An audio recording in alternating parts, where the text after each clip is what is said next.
Let's get some bait in the water. What do you say? I mean, what else can go wrong?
I'm itchy.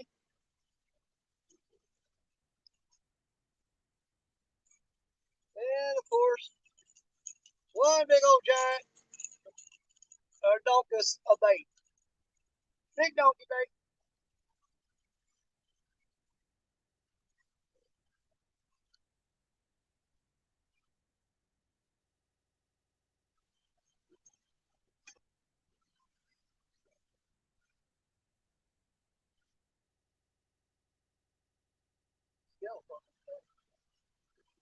What I have that at? Okay. Yeah, I'm gonna set big down low with y'all.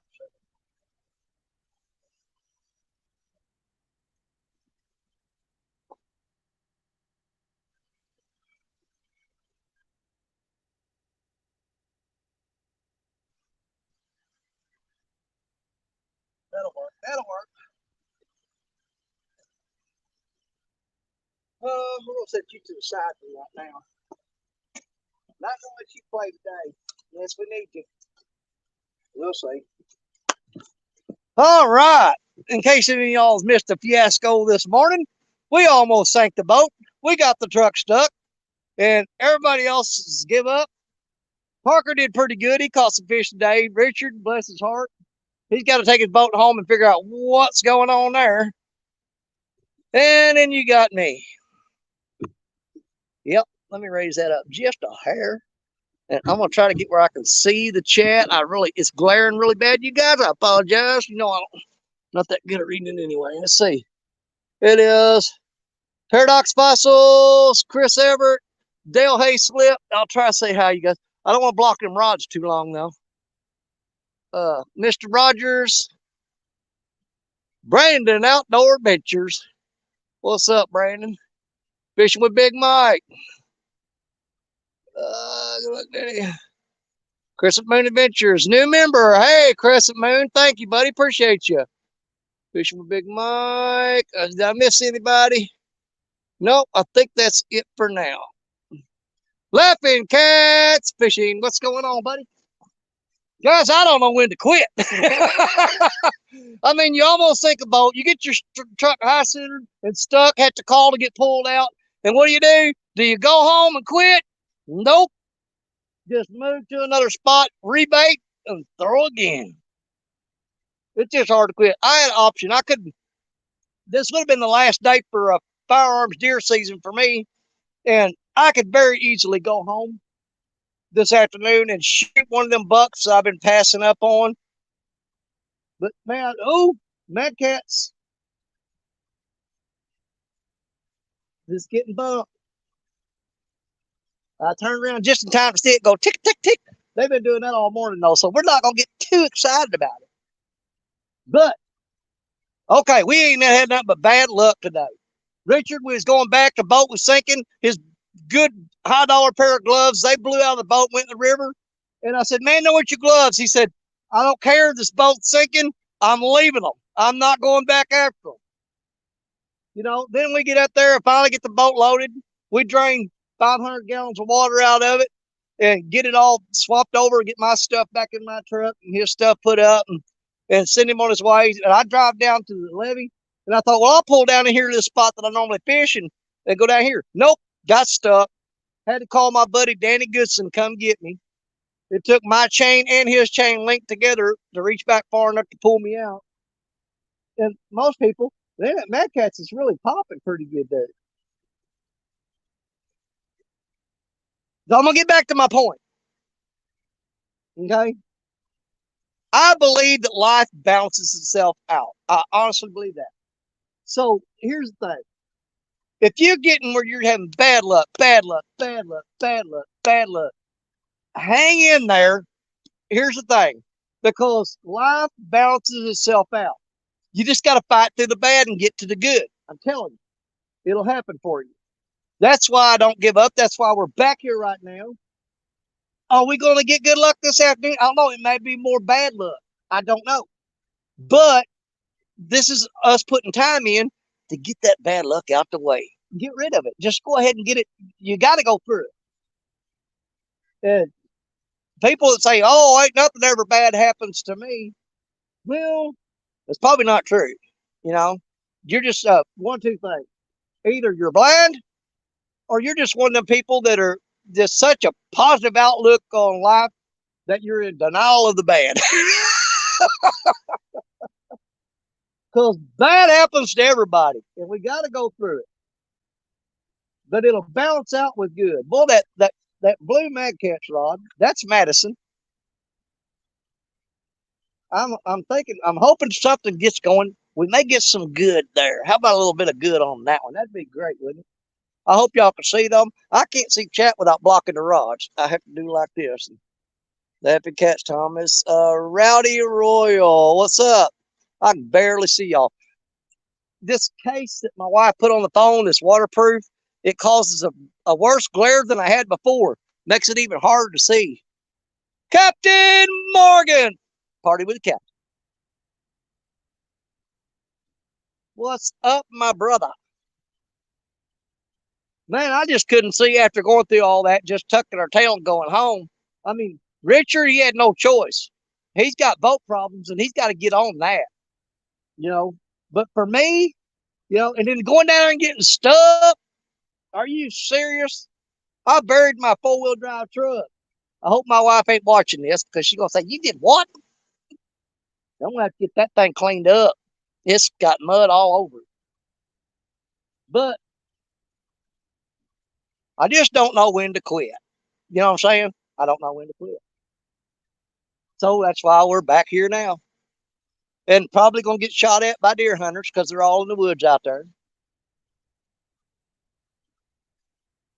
Hey, is anybody out there fishing? I'm going to drop the link and hopefully I'll see it when you come in the basement because I'm bad about that too.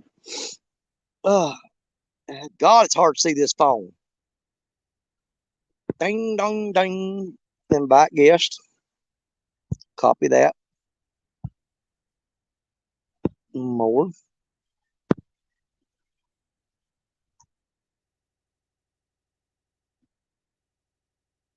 Did I get it there? Oh, I got it there. So we're going to drop that link. This is a free for all y'all. We're just hanging out. And with all the crap that happened today, how wonderful would it be for one of my friends to come up here and just say, hey, what's going on? God, I wish I could see that. Hey, Maddie. Let's see, Crescent Moon Ventures. Good to see you too, brother. Ashley Brady. What's up? Ashley needs to start her a thing where she gets a group of people together and has them like do a show together and call it the Brady Bunch. Well, we was getting bit on that that blue Mad Cat's rod, but oh, he's still there. He's still pecking on it. We got dank fever going on today, I guess. But our river has come up, you guys, finally. Will that be enough to turn the tide? No pun intended. Can we get the river to come up and bring us some fish? Or are they all gone? Because I know when it was down low, man, the commercial fishermen were working this river, man. I mean, they were really tearing them up. Commercial fishermen did better this year than probably any year in history. I mean, they cleaned up all their nets, or hoop nets, or trot lines, all that stuff. They were just filled up every day. And they were loading all the fish in the boat and taking them out of here. Which ain't illegal, but it just kind of gets on my nerves. We got somebody in the basement. Let's see who we got here. All right, that's what I'm talking about. Add to stream. Did I get you in there? Are you there? Yeah, I'm in here, Danny. Hey, brother, what's going on? Not a lot, not a lot. Yeah, that was a lot of water there in Richard's boat. That was a lot, dude. Hey, I'm telling you, 15 more minutes, we would have sunk that boat. He made the right call. He looked at it. He said, dude, we are sinking and we're sinking fast. We got to get out of here. And he had a pair of real nice gloves on the front of the boat, and they went flying out and went over our heads and hit the bar. Man, don't put your gloves. He goes, don't matter. He said, I'm going to lose the gloves versus the boat. He said, I can't go back. We got to go. And man, that boat was so full of water that we were fighting to get it up on plane. And even then, you could feel the water sloshing back and forth underneath us inside the boat. So, yeah, we were pushing the envelope on that one. We were pushing our luck. Yeah, I've had that problem with the boat we have. We were several miles upriver, and bilge pump just wasn't working like it should. Well, we looked all over that boat. We can't for the life of us figure out where that water's coming in at. What we figure is, though, we pulled up to a wing dike one time, and we pulled the front of the boat way up on the wing dike, and I think it was coming over. There was like a drain hole in the upper part of the transom, and I think that water was coming in there and hitting the transom, and it's seeping in around the cover plate in there and going down into the boat. That's my theory, because we checked the rivets and all the seals around it. We couldn't find anything. Well, Canadian fishing musician came in. Avid came in. Hey, Rich, what's up, my brother? And you said Avid? Yes, I said Avid. But I thought I'd come in and re-chat with you for a little while so you can concentrate on your rod. I mean, I thought, you know what? I'm not going to walk away from this and just quit after all the trouble I had this morning. I put too much effort into trying to fish today to just give up. So I said, I'm going to come to one more spot. We'll spend about an hour there just to say that we went fishing, you know, because, I mean, we tried a little bit this morning, but man, we had so much crap hitting us. It just wasn't. It just tells me. Lisa Elliott came in, Wabash Nate, guys. Lisa, hey, there's your rod way down. I got you way down on the end down there. That's the Lisa rod. If you want, Danny, just put yourself on full screen, and because I'm just behind my icon. Okay, buddy. That way they can see you and don't have to look at my icon and help you read chat. All right, there you go. Because, see, I can't see anything, man. That's why I appreciate you so much, brother. I do. Yeah, I have that problem with my phone as well. Well, I mean, there's like the sun's in my eyes. I could probably turn the phone around facing that way, you know, flip the screen, and I could read it. But, you know, I like getting in front of the camera and acting stupid, too. Lisa Elliott said, put her on a big fish, Danny. Do what? Lisa Elliott said, put her on a big fish, Danny. Let's do this with a Purple Heart. We got it out there. Hey, that rod's caught quite a few fish. I mean, since I got it from her. Right now, it's on a channel cat kick. I don't know what's up with that. But the last solo live stream I did, I think it wasn't with the river rat. That rod caught 3 channel cats. Bam, bam, bam. It was over there at the hole, which is why I was trying to get today. Me and Richard, we were at the last spot we were at was called the hole. We were in the boat. Boat started sinking, so we got out of there. I drove back around through the field and tried to get back to it and got stuck. So the hole is off limits today. You can't get to it. Avid has a question for you, Danny. What's What's the bait Avid's of choice question? today? Huh? What's the bait of choice? I got some pretty good fresh skipjack that I went to Caruthersville and bought yesterday. I went down. I made a run yesterday. Me and my wife drove down to Caruthersville, Missouri, and I picked up a big cooler full of skipjack for me, and I got a bunch for Richard Cluck, Fishing and Freedom. I picked him up a bunch of packs. Um, we're planning a trip up to Baldwin Lake sometime here coming up probably next month, where we're going to meet up with Jerry Parker and fish Baldwin again, and maybe Josh Dunnigan from a Weekend Angler and a couple other people, Jello. We're going to get that organized to do the Baldwin Bash again this year. And I'll have to run back down and pick up a bunch of skipjack for Jerry Parker. I need to load up some for him. Now, Baldwin is in Illinois, right? Yep. Yes, it is. Well, I believe Sharina and I have our Illinois license. We'd have to double check, but there you go. Dude, if you yeah, ever get the chance to go do Baldwin with us, because we do that. We did it last December, and it was 13 freaking degrees, man. I mean, but that's a heated lake, a heated reservoir. It comes off that power plant.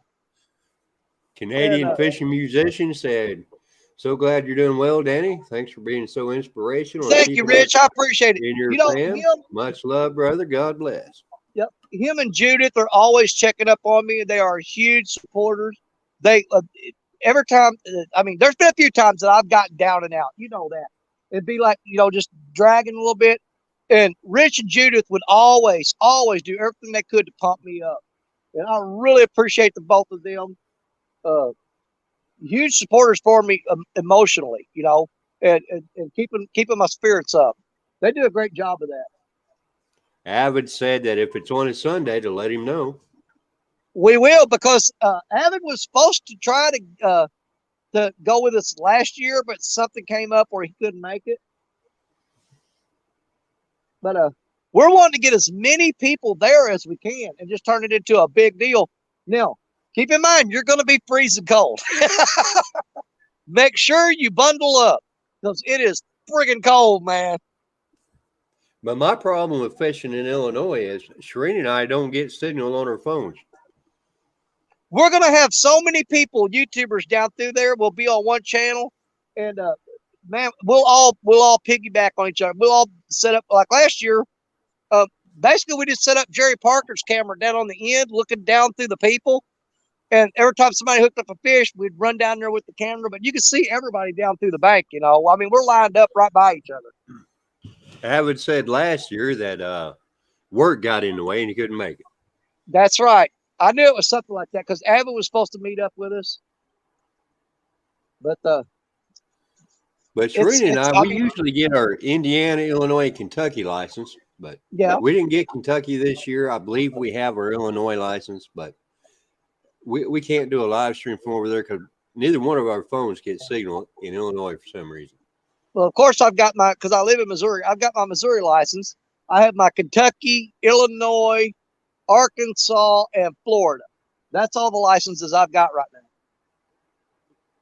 And out-of-state Kentucky license is pretty high. It's $55. It is. Yep. So that's $110 for the both of us. Yeah, it ain't cheap.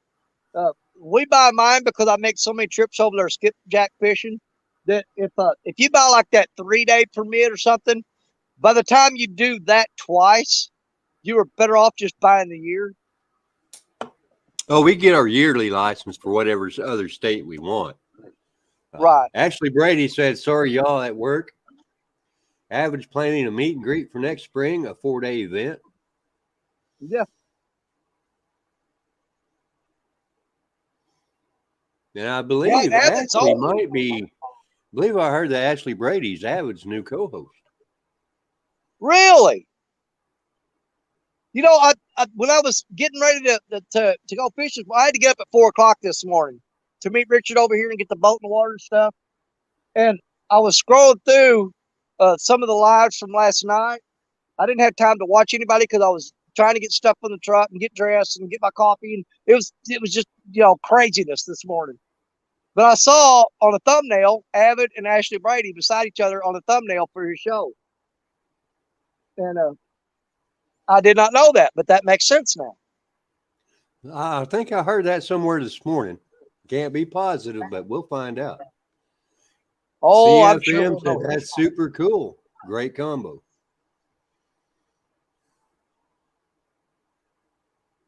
Now, Avid, where's your meet and greet going to be for that 4 days? Same place as last year? I got you covered, Danny. You ain't got to look at the screen. Yeah, I can't. I can't see it. I'll get as many comments read to you as I can. Well, I was looking to see what my battery is on because I got it plugged up to the charger. It was on 60-something%, and I am up to 82, so we're doing good. We're going uphill with the power. And Avid confirmed that Ashley is the new co-host. Man, that's nice.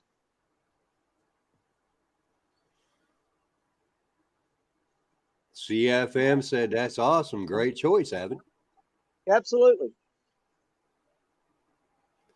And see, Avid, you know what? We need to get the power duo thing going like they're like on Friday night now you've got Sharina and Jarrell. You know, then now you're Sunday night you're gonna have Avid and Ashley.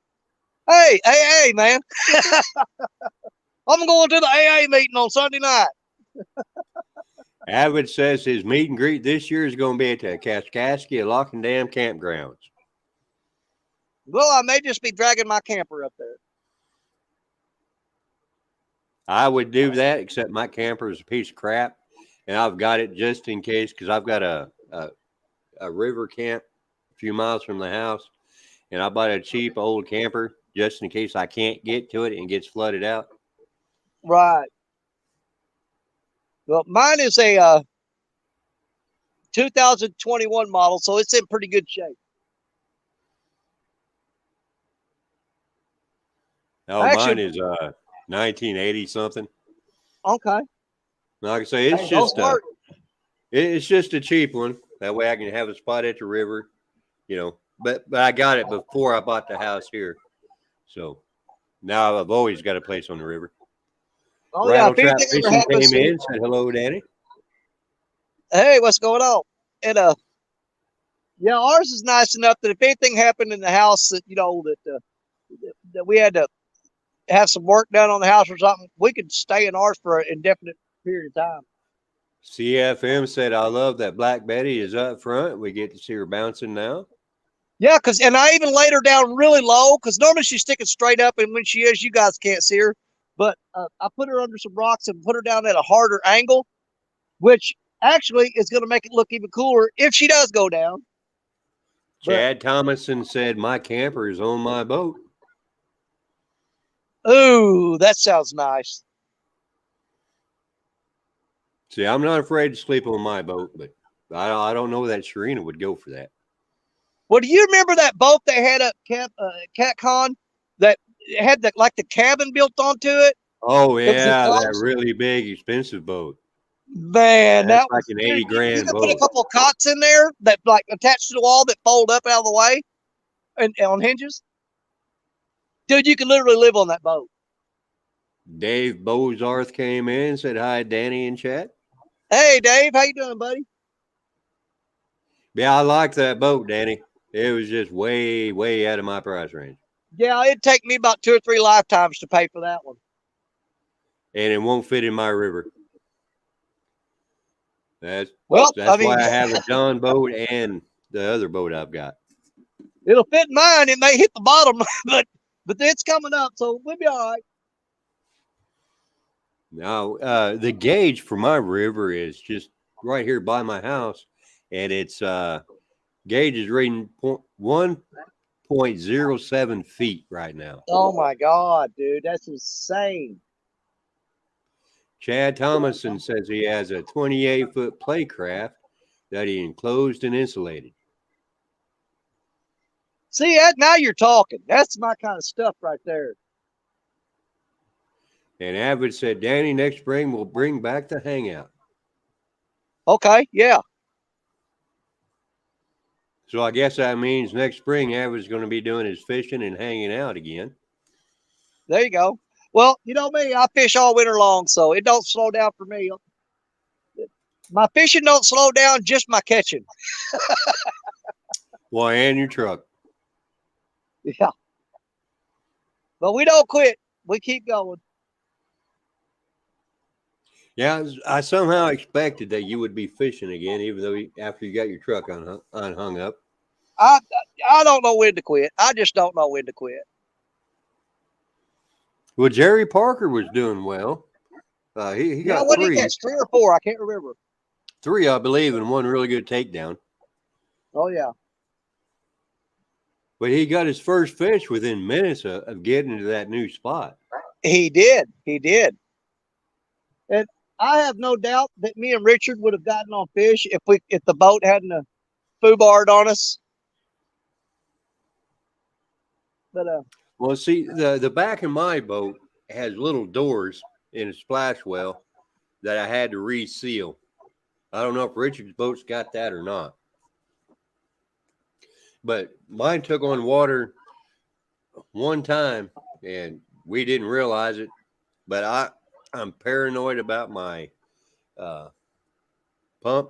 So I checked it, lifted that door. There was a ton of water in there. Yeah. My bilge pump isn't working on automatic. So I had to go in there and hit the test switch on it to get it to pump everything out. But then it would keep doing it. And after I resealed my doors there in the splash well where I have access to my batteries and everything, I haven't had that problem yet.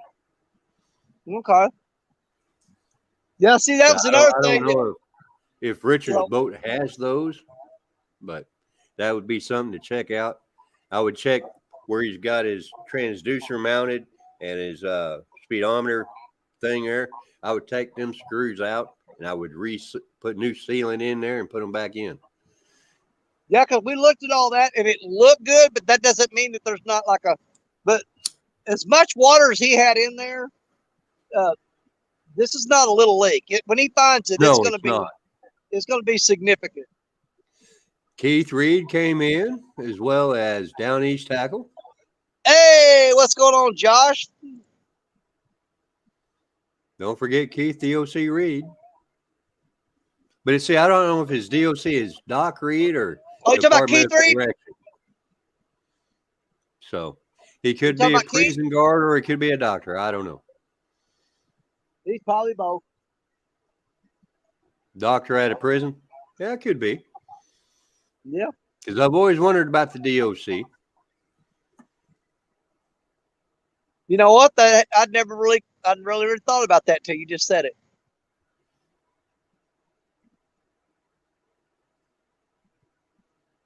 Joe Ziegler came in. What's up, Danny? Good to see you, brother. You too, Joe. Thanks for popping in. And it looks like Joe Ziegler might be a part of the Danny Stone family there. Might be a member. Joe is a member. Okay, yeah, I think Joe is. Joe, we appreciate that. Along with Avid. Absolutely. Avid was up. Man, he was a member, right from the get-go. Avid says he still has a rod to deliver to Parker. Oh, Keith Reed says Doc is Doc Holliday nickname. Oh, okay. Because I was thinking like you as Department of Corrections. Because if you're one of my friends, that's probably more likely. Well, it's good to have that mystery solved now. It is. So I guess now we can start calling Keith Reed Doc Holliday. There you go.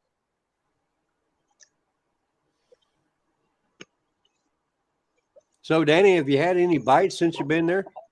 Well, that blue mad cat's rod, they pecked on it a couple times, but we've been doing that all day. It's like there's little tiny blue cats or something, or maybe channel cats, and they're just pecking at the bait. When me and Richard were out in the boat, there were several times, man, we had several good bumps, and you reeled up and all you would have to do. Interrupt you, Danny, but Canadian fishing musician just became a new member. All right, thank you, Rich. I appreciate it, brother. Catfish and Crappie Mark came in. And we just had a barge go by, so it's going to be throwing waves on us for a little bit. Welcome in, Catfish and Crappie. How you doing, Mark? Hey, Mark, what's going on? Mark, you wouldn't believe the day we've had. We almost sank Richard's boat. We got my four-wheel drive stuck, high-centered it. I had to call my friends to come pull me out. Richard lost his gloves in the river when the boat was sinking. It's been a heck of a day at sea, mate.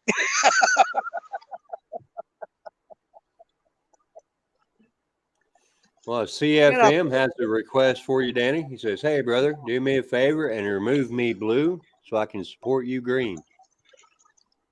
Do what now? He said what? He said, do me a favor and remove me blue so I can support your green. Okay, let's make him. He's not a moderator? Well, I thought he was. Well, he had been. See, I don't know what's going on with that. At least once every month and a half to 2 months, I have to go through and redo all my mods because I've made Rich and Judith moderators at least 3 times on my channel. Emily came in. CFM said he is a mod. Okay. Emily came in and she's saying hello to everybody. Hey, Emily.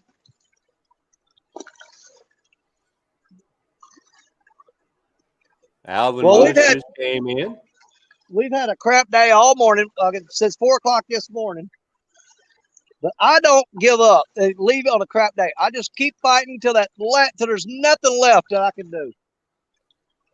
So we're gonna keep throwing these rods out there and see if we can make something happen. Seems like CFM wants to be unmoderated. Well, I don't know how to do that on my phone from here. Well, I don't know why he wouldn't want to be a moderator. Because when you're blue, it won't show up. Sometimes it doesn't show up that you're a member. It doesn't show the green. Oh, well, the good news for CFM is he is green. So even being a moderator. Oh, so he's green on us. He gets blue to him, but green to us. Right. Because he said being blue doesn't show that I'm green and supports the membership. Well, Rich, you're green. I don't want to lose I don't want to lose Rich and Judith as moderators. But as long as everybody else can see that they're green, then we're good to go. Yeah, everybody, I can see that Rich is green. Brian B. Catfishing came in and said, yo, yo, crazy people. Brian B. CFMC, I just learned something. So, yeah, he's green, even though he's a moderator.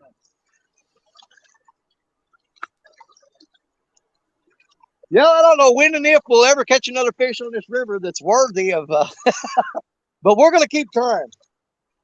Oh, I don't think I've caught but maybe 6 or 7 fish all year, Danny. Really? So from what I've spent to go fishing this year, I think I might be spending like $150 a fish. Wow. I think I'm up to 169 catfish since January 1st. But the problem is I was trying to hit 2,022 pounds before the end of the year. And right now I'm like 800 plus pounds away from hitting that goal. Unless I start hitting these 30 and 40 pounders, if they start showing up, I'm not going to make that goal. I'm going to be about 800 pounds short. Well, I could say I think I've only caught maybe 6 fish all year. Yeah. I think my number's 168 or 169. Forgot how to fish. I mean, I'm not throwing LG bass numbers up there. I'm only at 160, almost 170 fish for the year. You know, last year he went over 365. He was trying to catch 365. He passed that up. Oh, yeah. LG Bass had a great year last year. He did. And he's had a great year this year. He's done really good. Well, Sharina has changed from catfish to going to carp, and she's done amazing with carp this year. Yeah. I still got to get her back to being able to want to fish for catfish in the boat.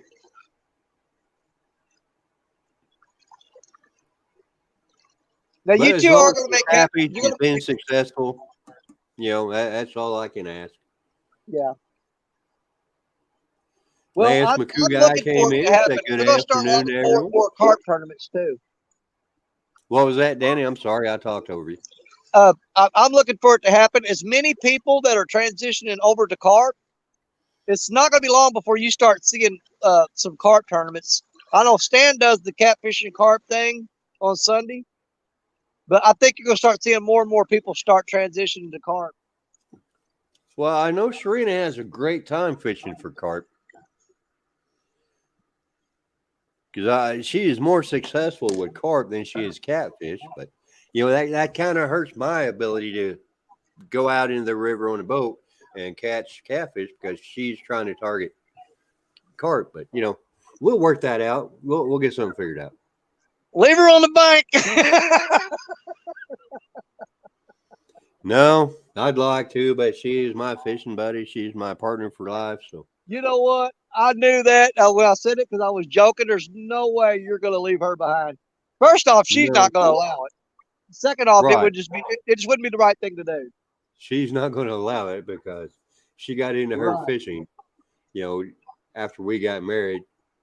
About a year after we got married, I was fishing so much that, she wanted to spend time with me. So she got into fishing and now she's just kicking my butt with it. Hey, that girl can fish. And, she's got more stick-to-itiveness than anybody. I mean, you talk about somebody don't give up right there. Yeah, she is tenacious. You look at that first Iron Catch tournament. My God, man. That was insane. What'd she do, like 39 hours or something? 39 hours and 10 minutes. Everybody forgets that 10 minutes, but she's got to have that 10 minutes. Now, see, all that happened before I came along on the scene, This was before Danny Stone Outdoors. So I've always wanted to ask, when that tournament was going on, she did that 39-hour plus on there. Were you running back and forth, like bringing her drinks and snacks and, whatever, while she was down there for that long period of time? Or do you just stay right there with her or what? She had meal prep going on. She prepped some meals for her to eat. She had like 20 meals ready. So all she had to do is just heat them up. Because I had our camper down by the riverbank. Has a microwave. Okay. I had it plugged in. Had the camper on a generator. So everything in there was working. She had a bathroom. She had a microwave. If it started raining, she had someplace she could get out of the rain.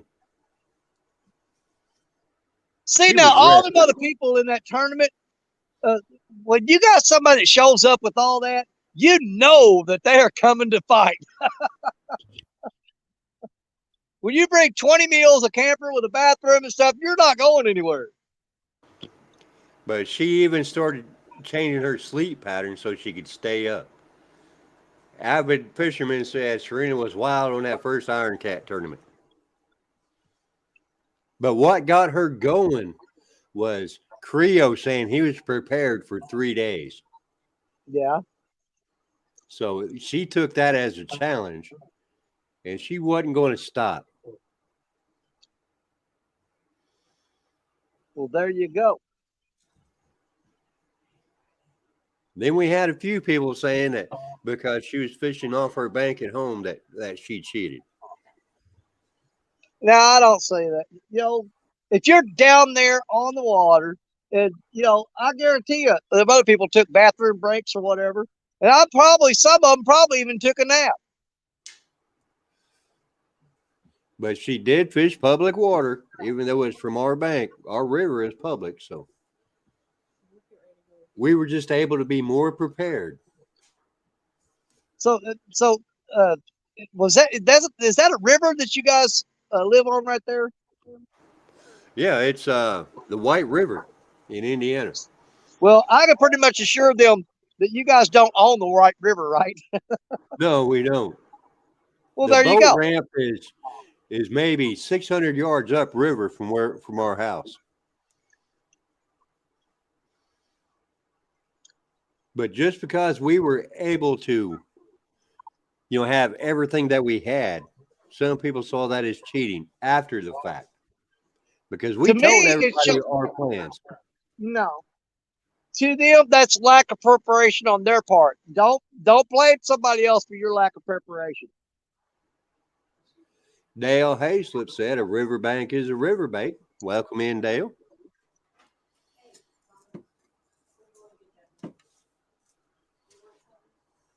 No. You too. But no, she is tenacious. She loves her fishing. Well, yeah. I mean, you look at some of the stuff I go through, and I still come out here. A lot of people would have just quit. Now, I had something bumping that giant donkey bait on Black Betty, and right now it just dropped a ton of slack. I'm gonna run over and tighten that up just a little bit. All right. S&T Catfishing came in and said hello, Danny.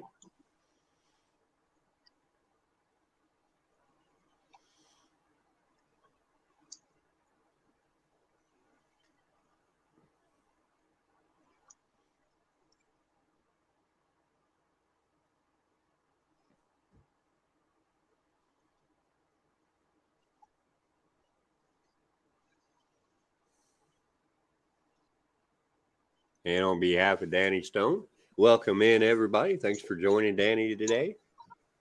And that's a giant skipjack head I got on that rod. And something was pecking it. It's probably just a little fish just trying to nibble at it. But not only is time on the water key to success, but preparation is also. Yep. I mean, a lot of the people that fish over here in my area where we're at now on the Mississippi River, a lot of them have packed it in and give up because of all the conditions. They've been so terrible lately.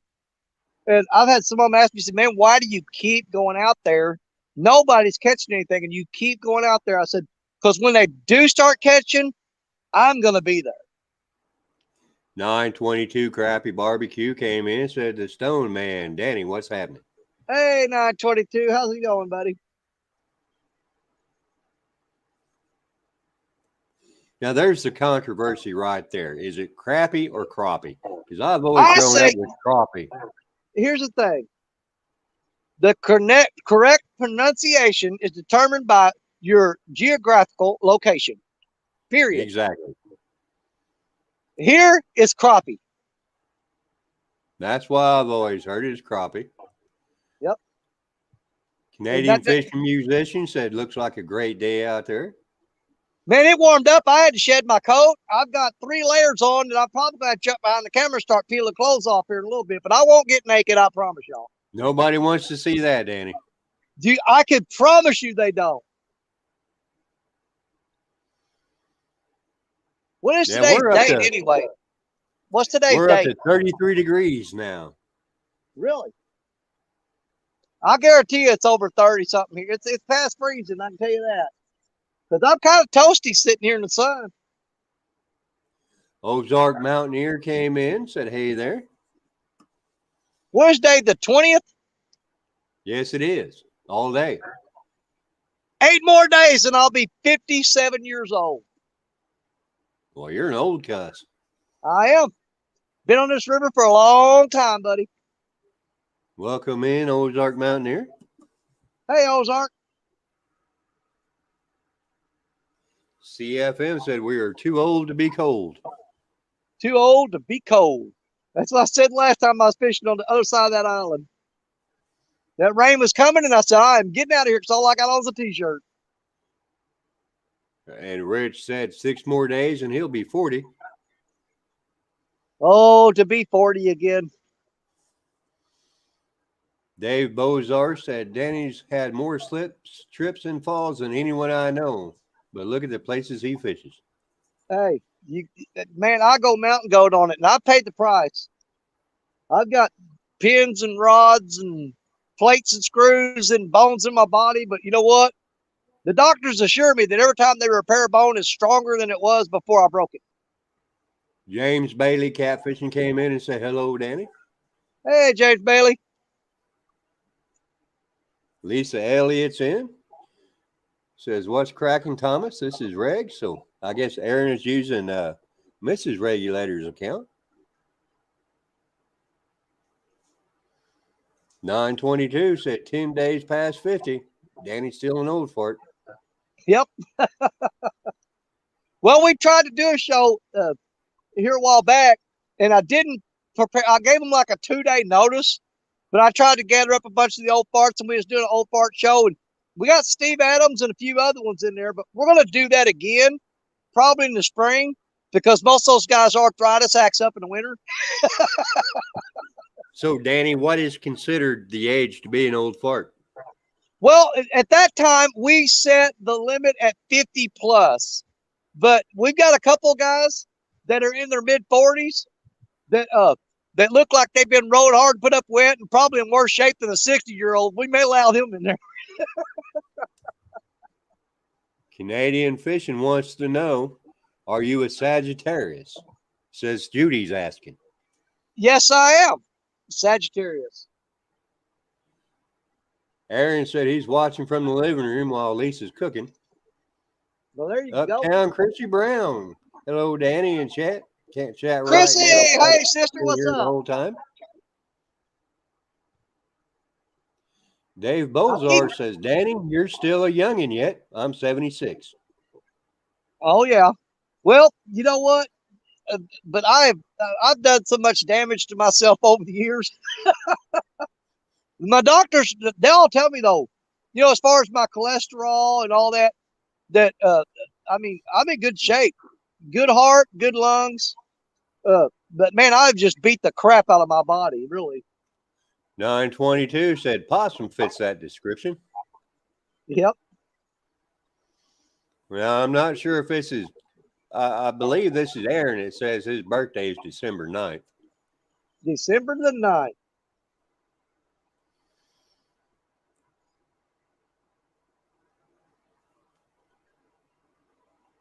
I'm only 52, so I'm still young yet.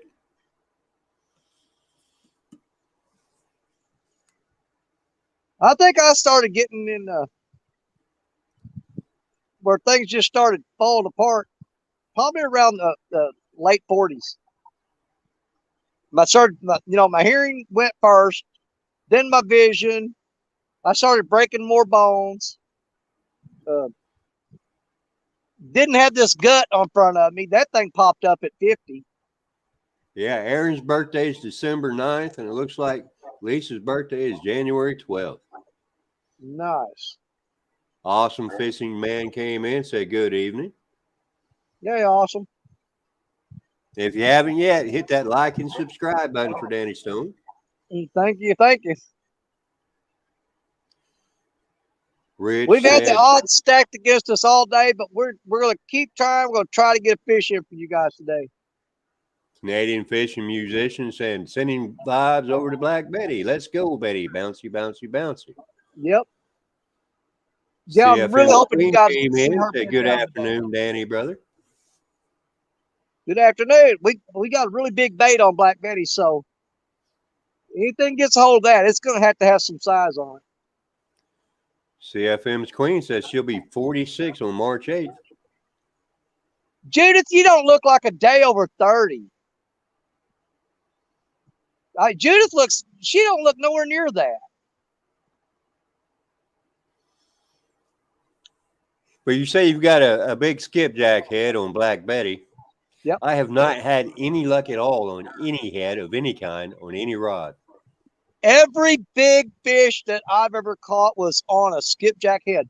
My 70-pounder this year, it was on skipjack head. The 68-pounder that I caught. No, I'm sorry, excuse me, 58-pounder I caught. That was on skipjack head. The piebald, that was on zombie carp. That was on that week-old carp. Yep. The piebald came on zombie carp. Which, here next month, it's going to be time to start breaking out the zombie carp again, because we started in December and it runs all the way through till February, as long as it's cold. Judith said, you got that skipjack going? That stuff is good. And she also said, oh, thank you, Danny. Then it moved. Oh, she said, oh, thank you so much, Danny. I appreciate that. Well, I'm just telling the truth. You ain't got to thank me for it. CFM said, most people ask me if she's my younger sister. Captain Morgan said, when you're in your 60s, I wake up and feel to see if anything's missing. Weed Hopper came in saying, good afternoon, y'all. 922 said his biggest cat was caught on a 2-inch live minnow and light tackle. I've done that. But my biggest fish came off. I did an episode a few months ago. You what? My biggest fish, 56-pound blue, came off of a fillet of drum. Really? Ozark Mountaineer said, I catfished Mississippi twice this year. I didn't catch any. His son caught a 7-pound flathead on goldfish. Mississippi is being really tough this year. But I broke my PB on it this year too, though. I think everywhere is being tough this year, Danny. Well, it started here and spread across the country in both directions. Well, see, my river feeds into the Wabash, which feeds into the Ohio, which feeds into the Mississippi. Yep, well, I'm saying the bad fishing started in Mississippi and it worked its way up the tributaries to everybody else. So you're saying we can blame Creole? Pretty much. Now, was he busy? Did Creole have to work today? Is that why he wasn't on the show this morning? Yeah, Creole's got a really hectic work schedule going on, and it will be for a while. They've got some really big projects going on. Matter of fact, one of them is me and Richard drove down there. Was it the week before last? Because he was in Mammoth Springs, Arkansas, which is like 2 miles from Missouri border, Missouri state line. And we drove all day, or drove down there early that morning. I know it takes 2 hours to get there. But we went down that morning, hung out all day, and then Creole showed up like at 3 in the afternoon, and we surprised him and came up to his hotel and stuff and everything. Spent about 5 minutes with him and drove home.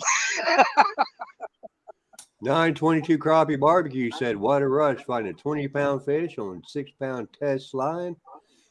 It is, dude. Hey, I love ultralight, but I've only got like a few smaller creeks that I can do that. You try to go ultralight on the river here, you see all these rocks and stuff. Yeah, it ain't happening. Bugman came in, said, Danny Stone, I so needed you to go live today. Thanks. Bugman is, man, I tell you what, that's my brother like no other, man. I love that guy to death. He is awesome. We've done several fishing shows together, and every time, dude, I tell you what, it was probably one of the best times I ever had. It's just, whether we was catching fish or not, we had Bugman on the show and hanging out, and man, we were just laughing nonstop.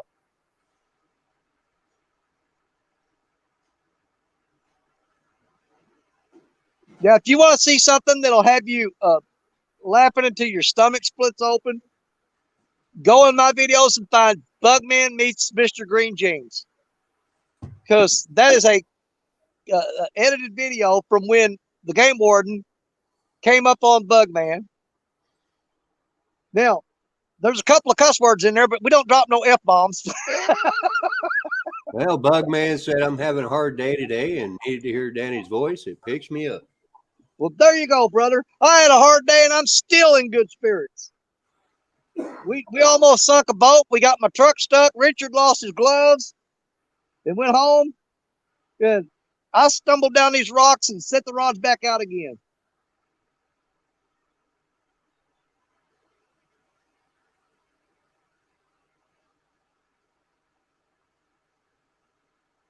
I had to drive through an army of deer hunters just to get back here.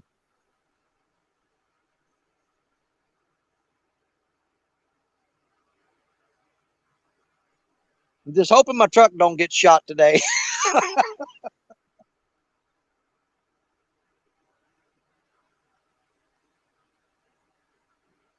Because believe it or not, that's happened.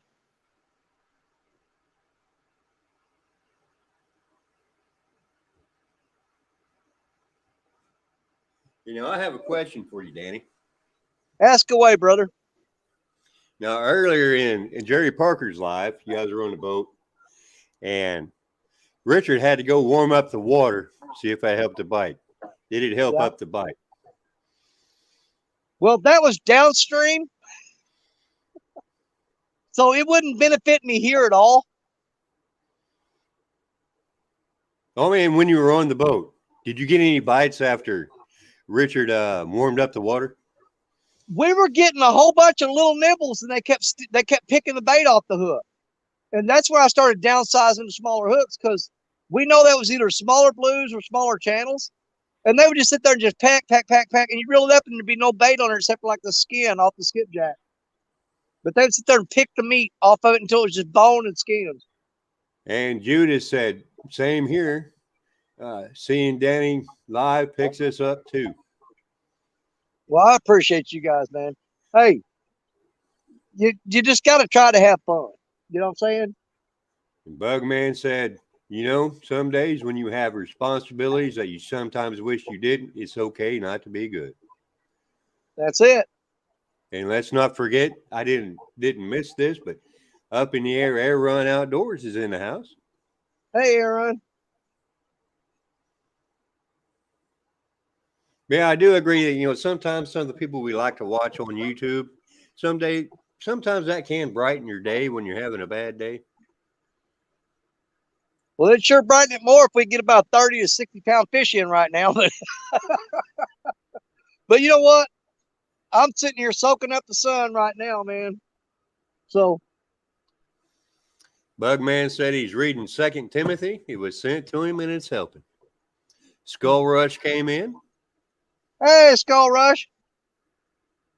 Yeah, when we did the old fart show with Steve Adams, Skull Rush was down there helping that old fart. Steve Adams, I invited him to do the old fart show, and he said, I got to see if I can get Skull Rush to help me get down there and get set up. I said, that's why you're an old fart. I guess that would be the definite. So I guess that makes Sharina an old fart since she's got to have my help so often. There you go. Hey, we can put Sharina in the old farts club. It's not gender specific. Well, I'm sure she would appreciate the invitation. Either she'd slap my face at CatCon. What are you doing? Sending an old fart invitation? Brightens my day. I got so many people to pick on. There you go. Now, when is your old farts thing there, Danny? Well, I'm probably going to do the next one in the spring, like I said, because some of these old geriatric guys with arthritis, like myself, but I still managed to make it through it. But some of them are actually, they can't take the cold weather. So we'll probably do one sometime in the spring. Awesome Fishing Man says he's going to be out on the 3rd of December doing an all-night session. Well, we'll definitely have to check that out. S&T Catfishing said can't beat the community here on YouTube. S&T. And if you guys haven't got the two guys that I just hooked up here recently with and got to know is S&T Catfishing and Crescent Moon. If you guys haven't got them, go check them out. But as far as the old guy tournament, Sharina's under 50, so I don't know how she's going to take that invitation. That's why I'm kind of skeptical about doing it. Because, if I knew I would never, ever see her in person, ever, I'd be a little more brave about it. But I know she'll be at CatCon. And the last time I made a woman mad, I got punched in the arm so hard, I couldn't feel that arm for a week. But see, you're doing it after CatCon, so invite her afterwards. Oh, that that's way you true. got a year to worry about it. Yeah, but she will eventually be at CatCon, though. That's the problem. Yeah, but you can invite her after CatCon. Yeah, but there's another CatCon after that, and that girl don't forget. Yes, but that's a year, so you can prepare for it. I was prepared for Jody, and she still knocked the crap out of me. But Coach Bugman said, Coach reminds me of every old guy I was raised around. Gruffy, hard, but when you peel back the layers, is really a big softy. Yeah, he is a crotchety old fart, isn't he? Bugman also says, Danny, them country girls don't play. They don't. They will hit you as fast as a man. And they will hit you harder. Yep. I'm gonna tell you something. Jody, she can pack a punch.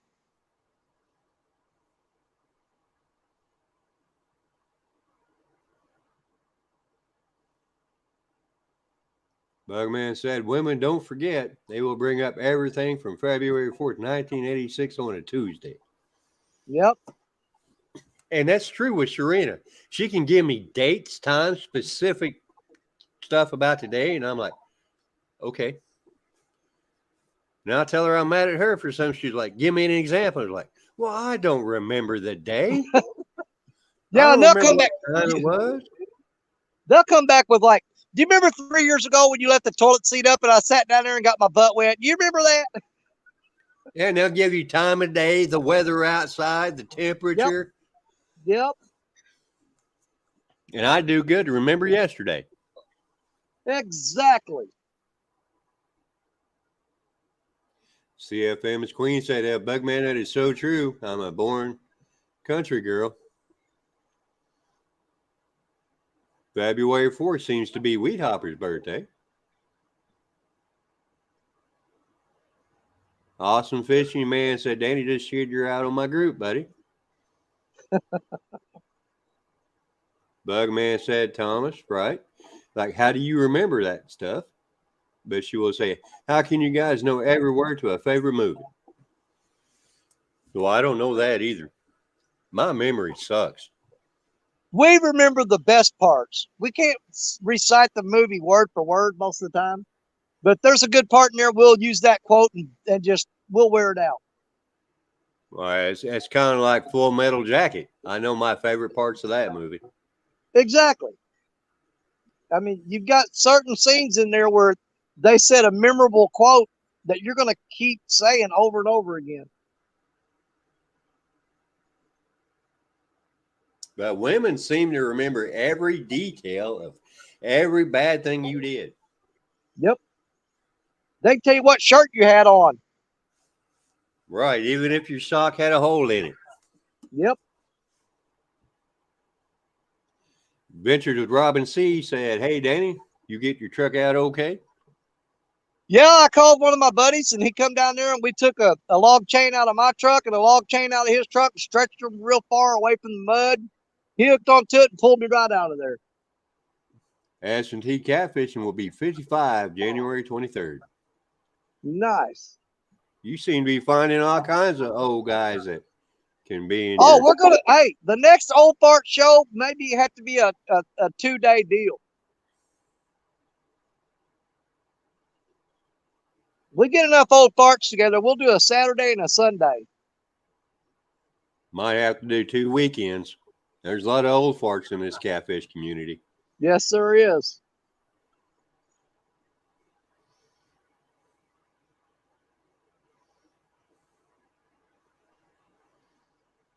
You know, I'm gonna have to do some research on it and see statistically what's the number of old farts on the bank versus old farts on the boat.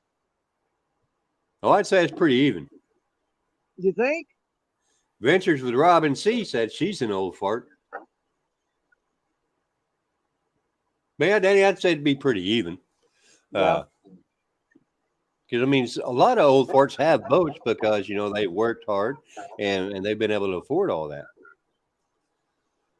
And some just don't want to be in a boat. It always seems like you got the grumpy ones or the crazy ones. It's like me and Steve Adams and all that. You know you're going to find us on the bank every time. Yes, but you have a boat, don't you, Danny?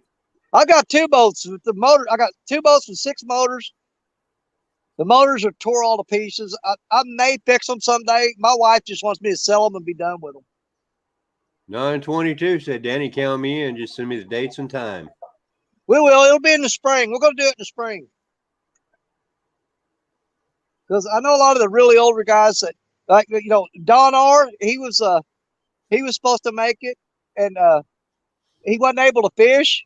And so he said he wasn't going to be able to make it because he couldn't get to the water. I said, dude, you don't have to be on the water. So Don joined the Old Farts Fishing Show from his living room, and it was really cool, man. I mean, as long as you got a couple old farts out there fishing and throw a whole bunch of them in the background on panel, man, you got a heck of a show when you got a bunch of them old grumpy guys out there, doing their thing. Bugman said he likes being old if it wasn't for his knees and shoulders. Exactly. Bugman said he got a boat, but he never put it in this summer. He talked about it a lot. S&T Catfishing says he's a bank guy. Captain Morgan said he earned his farts. There you go. Robin I know she's going to be in her boat. Bank fishing's a lot tougher, because you don't have all the electronics. You're limited on being able to move around a lot. But to me, there's just there's a certain appeal to just coming out and sitting on the bank and just chilling out. It takes you back to the old school ways of doing it. Back when you were younger, when you were a kid. I love fishing on a boat. But if you pinned me down and said I had to pick between the bank and the boat, I'm going bank. Just strictly for the nostalgia of it. You know what I'm saying? Well, when I did Weekend Anglers Tacticat the other weekend, I chose to do it from the bank. And I stayed in the same spot for 6 hours because I didn't feel like loading everything up and moving. Exactly. When you've got a lot of gear and you got cameras and you got, like me, I've got generators, and at night I got lights, rod holders, chairs, bait bucket. Man, you're making 6 trips up the bank to move. Right. And Bugman said he likes bank fishing because he likes to sit. Yeah. Judith said that her and Rich like the bank as well. Yeah, I mean, because you go in a lot of tournaments where you're on the bank against boat fishermen, you're probably going to get your butt handed to you, but not always. I mean, I've beaten a lot of boats in my day in different tournaments, but I've suffered more losses than I have wins. But with that being said, there's a special amount of satisfaction you get from winning a tournament from the bank when you're fishing against boat anglers. Now, Danny, don't you take your boat and go to different bank locations? I used to do that because even when I had the boat, I wouldn't fish for the boat. I would I would go to a bank that nobody could get to walking or driving, and I would beach that boat and tie it up and then set up on the bank. That way you've got an underfished area. Right. But at the same time, you still have the advantage of if you want to move, you just throw everything over in the boat and scoot on down to that spot. And at the end of the day, when you're ready to load up, you throw everything in the boat, you pull it down there, you load it on the trailer, and you can unload it when you get home. 922 said electronics can aggravate you worse than not knowing where the fish are. Exactly. For me and Richard today, we marked so many fish on the graph that just made you sick to throw a line out and not be hooking up. And S&T said he likes bank fishing because it takes him back to when he fished with his dad. That's the number one right there. That's the number one. It takes you back to when you were a kid with a cane pole. We sat on a bridge with our legs hanging over the side with a cane pole and a bobber and sit there and catch bullheads and channel cat and bluegill. Yeah, I remember my sister hooking me in the ear when she was trying to cast her cane pole. Yep. See, fond memories. Bugman said, yes, I can never take my memories. My dad has bone cancer right now. I care for him and cherish it, even on days like this.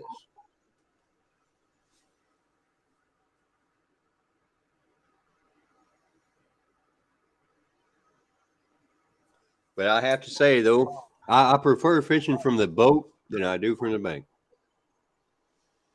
Well, for the ease of it, yeah. It's a lot of work. It's so much easier to move. Yeah. Now, if I can find a good spot and I'm on the fish, man, you slap me on the bank all day long.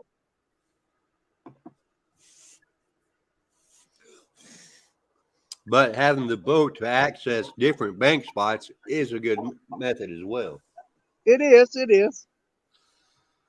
Because there's a lot of places on our bank that you can't get to by walking.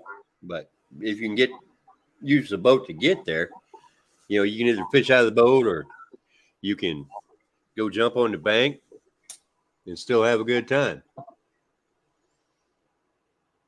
Team David USA came in. Hey, David.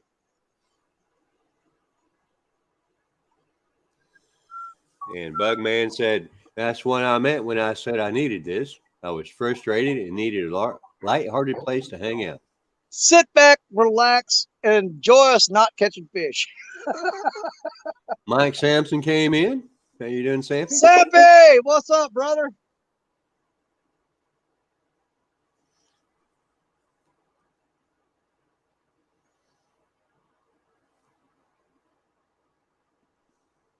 Lisa Rod seemed to have stopped getting any bites. Might want to check the bait on that, Danny.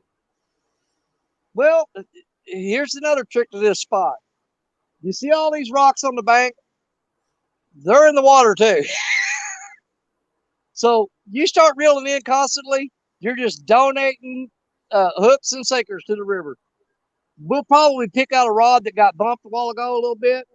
There was a couple of rods got tapped on, and we'll pull those up and check that bait. But generally right here, you throw it out there and you're either going to get a fish or you're going to get hung up reeling in. So you let it sit for as long as you can. Plus, the water's so cold right now that the bait tends to last a little longer than it does in the hot summertime. I agree. Bullets and Barbecue came in. Hi, everyone. Look out. Look out, fishing the legend of Mississippi. That's all it has been a legend lately. Brian B. said, Danny, catch a dang fish. You're making me look bad. No, I ain't making him look bad. Trust me. Texas Tiger came in. Now, this river is rising, and I'm hoping that it's just going to be like a light switch sometime within the next couple of weeks and just turn back on. We know we got to rise today, somewhere between 5 to 8 feet. It's just a matter of the fish, getting things back to normal. It's going to take a little bit, probably. CFM said, hey, brother, I have to reorganize and clean my YouTube office. Judith is staying in, but he had everything disassembled. Okay. 922 said, love both, but my crappie holes I have to have a boat unless I want to flay 30 barely legal fish to get one meal. Now, that is the exception to the rule. If I'm crappie fishing, which I don't do much crappie fishing anymore like I used to, you almost have to have a boat to be really good on the crappie fishing. Cool Cast Fishing said, Danny, how are you doing? My brother, what's going on? You guys did really good yesterday. Cool Cats, man, I tell you what, me and him were cut from the same cloth. Ain't neither one of us got a lick of sense, and we just love to have fun.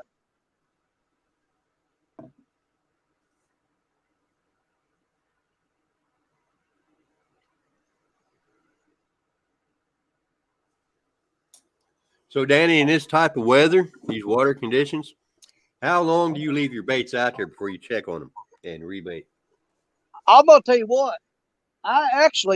My record for that, I let the bait out one time for 4 hours and caught a 40-pound blue because I was ready to give it up. No, excuse me, it wasn't 40 pounds. It was 31.8 pounds. It was actually last December. The video of it was last fish of the year. I had sat there for 4 hours. Okay. And I had Black Betty out. I had the Akuma Tundra rod out, which is named Bob, and one other rod. I'd sat there for 4 hours. I started off with like 30 people watching, and I threw the rods out and never reeled them in once. And I got down to 7 people watching, and LG Bass, Tom, was one of them. And I was telling everybody, all right, guys, I'm out here, I'm freezing to death, I'm shivering. I've been there for 4 hours. I threw these rods out, not even a nibble on them. I'm gonna pack it up, go home. But I told them, I said, I'm gonna start carrying stuff up to the truck and leave the camera running, and I'll say goodbye to you guys when I come down and roll up the rods. I started walking off with the chair and a bucket full of gear, and Black Betty went down. And I looked back I was up there by the truck, I looked back down, and you see me come running down from the rocks, and I grabbed her and fought that fish and got it in, and it was a 31.8-pound blue. And I only had 7 people watching when that happened. But the video is on my channel. You go back. That was on the zombie park. Yep. I cut that short down from 4 hours down to just like 15 minutes, I think it was. But man, I'll tell you what, it made my day to look back and see that rod bent over and just pull it. Pontoon Jody Catfishing, you saying hi, Danny boy. Hey there, Jody girl. But if you watch that, I didn't know it until I got home and was editing that video. But when I was fighting that fish, okay, and he was upstream, if you look behind me, that 13-foot Akuma rod, it was going down, and I never knew it until I went back and edited that video. But I actually had another fish on and didn't know it. Ashley Brady's on lunch eating her, I believe she said Italian sausage soup.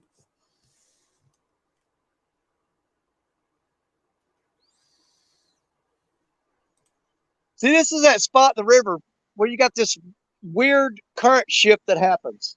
It's almost like a tidal river, the way it happens. But the current will be flowing that way and it'll pull your lines tight. And then it'll shift and change directions like a big giant eddy. And all your lines will pull this way and drop slack. It drop all the way to the bank, and then they'll go tight that way, and then it'll come back and they'll drop slack and then it'll pull that way. Epic Catfishing, Tim Scott, said those are prime spots for blue cats. We've fished these spots and done really well. Not this year, we haven't. Although we did earlier. Like I said, we've got several places on our river that do the same thing. It's yeah, like if you pull hard that way, it'll drop slack and then pull hard that way. But that's your bait. That just causes your bait to cover more water. Right. But just 70 yards upstream is where I landed my 70-pound PB this year. Just right around that rock pile right there. And normally that's where we'd fish at. Me and Richard fish that spot a lot. And I'm sitting there looking at it, and it's probably where I should have went today. But again, I'm not packing all this stuff and moving. We're going to ride this out for maybe another 30 minutes or so. And if we don't have a fish on, then we'll pack up and go home. But we did want to make an effort to come out and try. After all the bad luck we had this morning, we didn't want to go home saying nothing but bad happened. We want to come out and sit on the bank and try to enjoy ourselves a little bit. Cool Cat. That's what we're doing right now. Cool Cat said, I got my PB in an area like that, but lots of snags. Oh, yeah. There are, hey, unlimited snags here. I mean, this is just all rock. Can one of the mods get that girl's 18 online?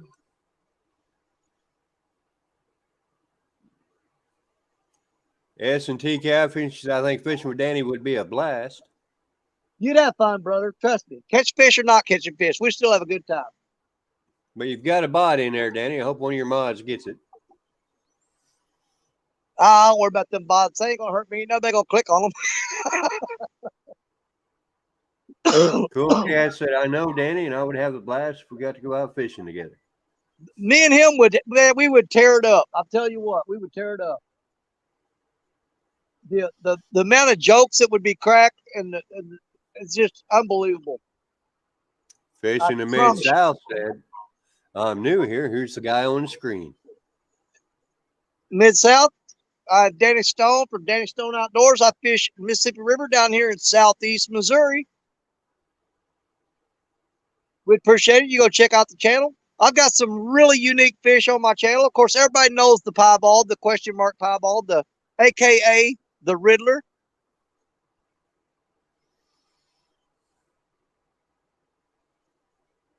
That is probably my most recognized fish that I ever caught was the piebald with the question mark on its head.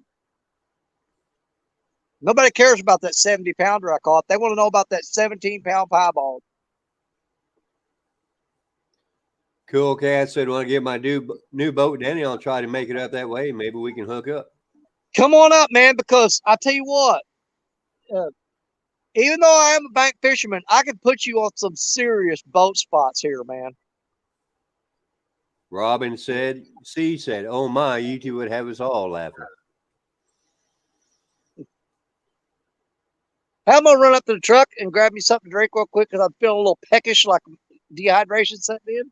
Well, there's plenty Keep of it on water these right there in rods. front of you, Danny. I'll be gone. Just run up, grab a Mountain Dew, and I'll be right back.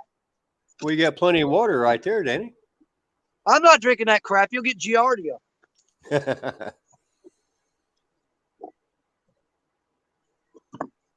Well, cool, Cat. So I'll make sure I read that message to Danny when he gets back.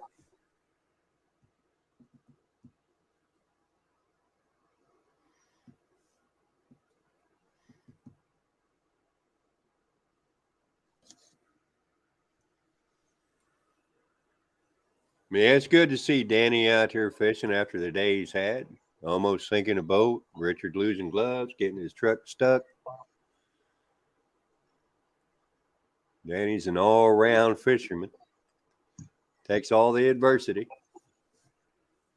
and keeps going.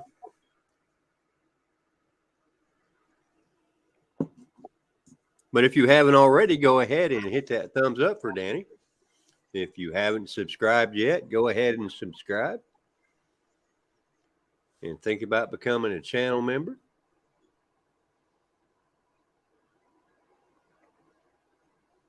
Well, S&T, it's Laughing Cat Fishing that's talking. I'm just got an icon up, so I had Danny put himself on full screen. No point in seeing just my icon.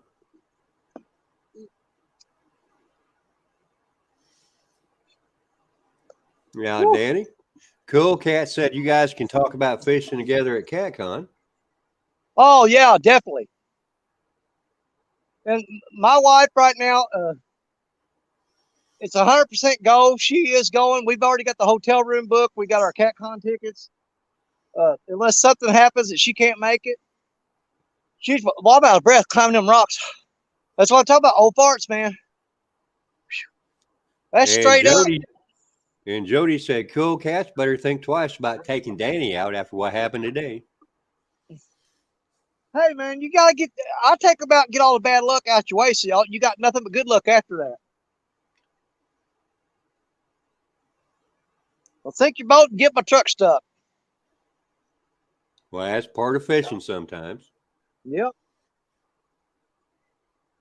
No, I used to have my local tow service on speed dial because I would test my four-wheel drives in a lot of situations. It didn't always pass. Bullets and Barbecue asked, they almost sunk a boat? Yeah, we almost sunk the boat today. We barely made it back to the boat ramp. Yeah, the boat did pour out a lot of water. Yeah. Yeah, by the time we got back to the boat ramp, it was a chore getting it onto the trailer. And when we pulled that plug, it drained. It was still draining when he left. Yeah, if we'd have stayed out another 15 minutes, we would have lost that boat. There's something around that he's either got mounted to the transom, or there's a door or something that needs sealed. Or, of course, it could be when you beached it up on the wing dike. Yeah, when we beached the boat, there was water coming over the back of the transom, but it's supposed to flow out that one drain hole there. But I think there's a seal. There's like a plate at the bottom of the transom, and I think that water was flowing down and going into the boat. But it will only come out of that transom area when you're underway. Right. But, and to top it off, he had two bilge pumps. One of them, you could hear the motor running, but it wasn't pumping any water. And the other one that was his backup pump, it wouldn't even come on. So, man, it was just like, if it could go wrong today, it went wrong. Jody says she'll be back later. Good luck, Danny. Okay, well, I'm not going to be here for much longer. We'll try it for a little bit. Yeah, the bilge pump on my boat doesn't work in automatic mode, so I'm going to add a secondary bilge pump. Yeah. Cool Cat said they got to run. They feel a nap coming on. And looky there, Serena's keeping it real came in saying, "Ayo." I'm going to tighten these lines up. We are going to pull. There was one Madcast rod that was getting bumped on a while ago. We're going to check the bait on that real quick.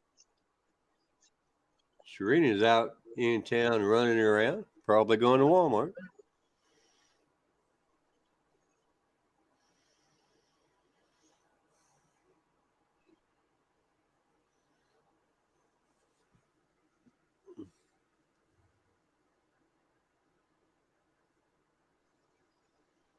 S&T said the power's been out all day long.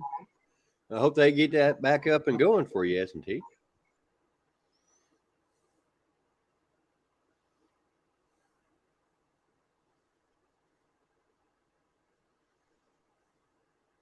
Missy Kennedy came in. I don't know if you can hear me over there, Danny, but Missy Kennedy came in. Missy Kennedy came in.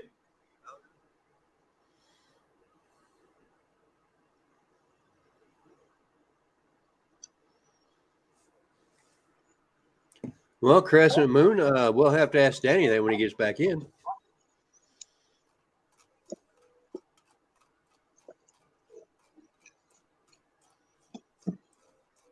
Danny, while you're there, Crescent Moon is asking if he can get the link to the stream.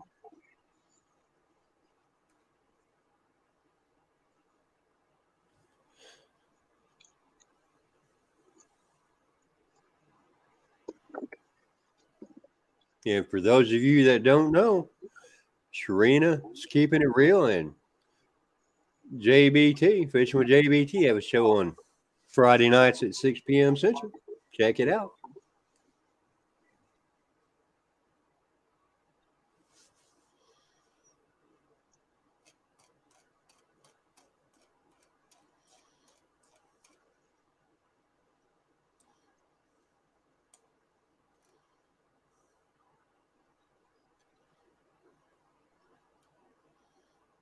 But Crescent Moon, I know Danny posted the link in chat earlier, but I don't know if you can scroll back far enough to get it.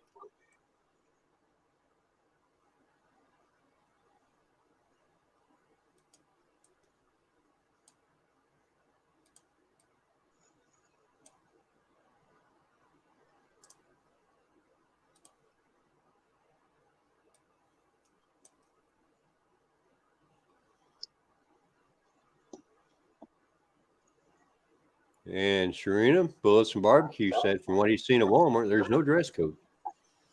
Woo! The sun's coming out. It's actually warming up quite a bit here today.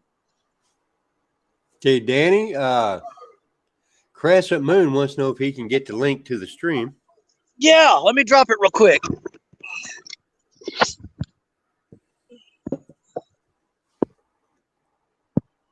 And I did do a shameless plug for Sharina and JBT show while you were gone. No, it's not shameless, man. I encourage you to. Man, that's a great show that I want everybody to know about. So, you know, if we get new people in here, absolutely make sure they have to know about that. I watched the first three times, the first three episodes that they did, but then I had some things going on in my life, you know, with my mother passing away and stuff. And so I kind of missed out like one or two episodes, I think. I caught the tail end of the show Friday night with John Parker. But I'm definitely, you know, that's something that I try not to miss on Friday nights is keeping it big time. You got to watch that, guys. I'm telling you, it's a great show. But Sharina had said that she wasn't going into Walmart dressed like she is. And Bullets and Barbecue said that Walmart had no dress code. But Sharina doesn't want to be those people at Walmart. Did I get Crescent Moon in here? You have to check the basement. Crescent Moon. Danny put the link back into chat. There he is. He's coming up. He's in there.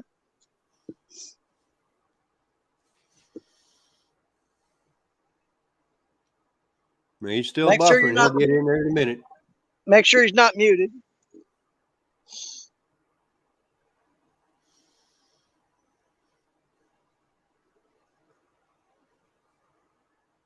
Yeah, on that one rod that was getting pecked on pretty hard, I reeled it in, and the bait was just tattered all to pieces.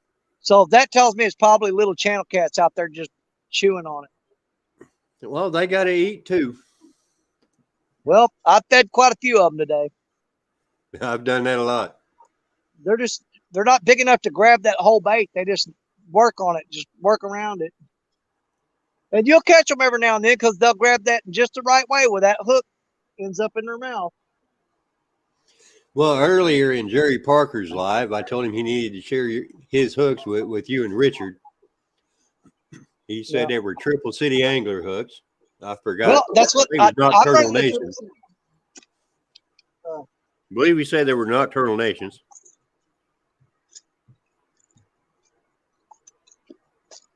Right there. Let me show you.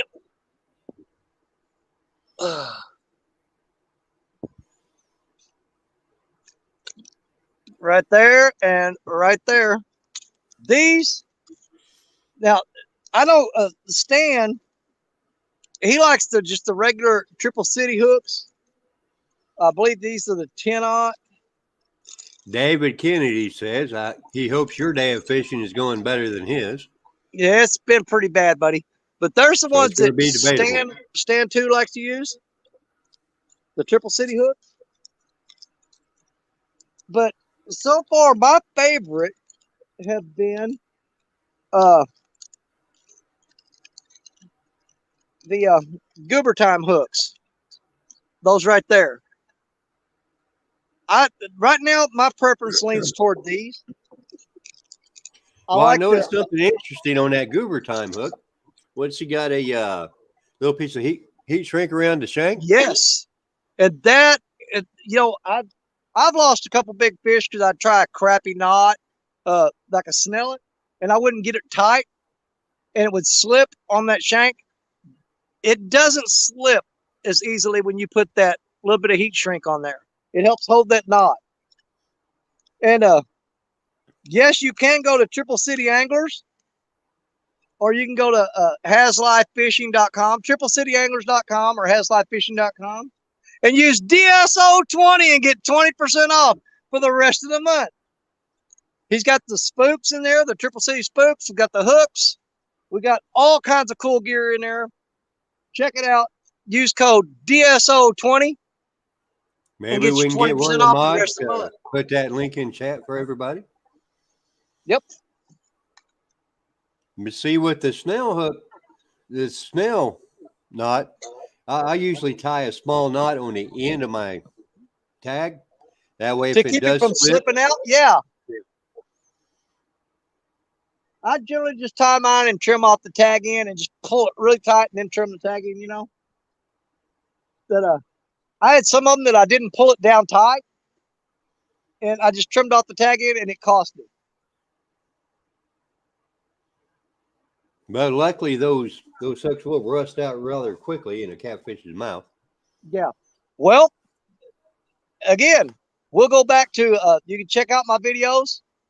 I'm trying to think of the name of the video, the title of it. I think it was Wishes Come True or Dreams Come True or something. I think it's Wishes Come True. I was fishing not far from here earlier this year, and I threw out a rod, and Lee Evans was on panel. And dude, I had a takedown, and I mean, he was gone with it. And I picked it up, was reeling it, and all of a sudden it just went slack. I reeled it up.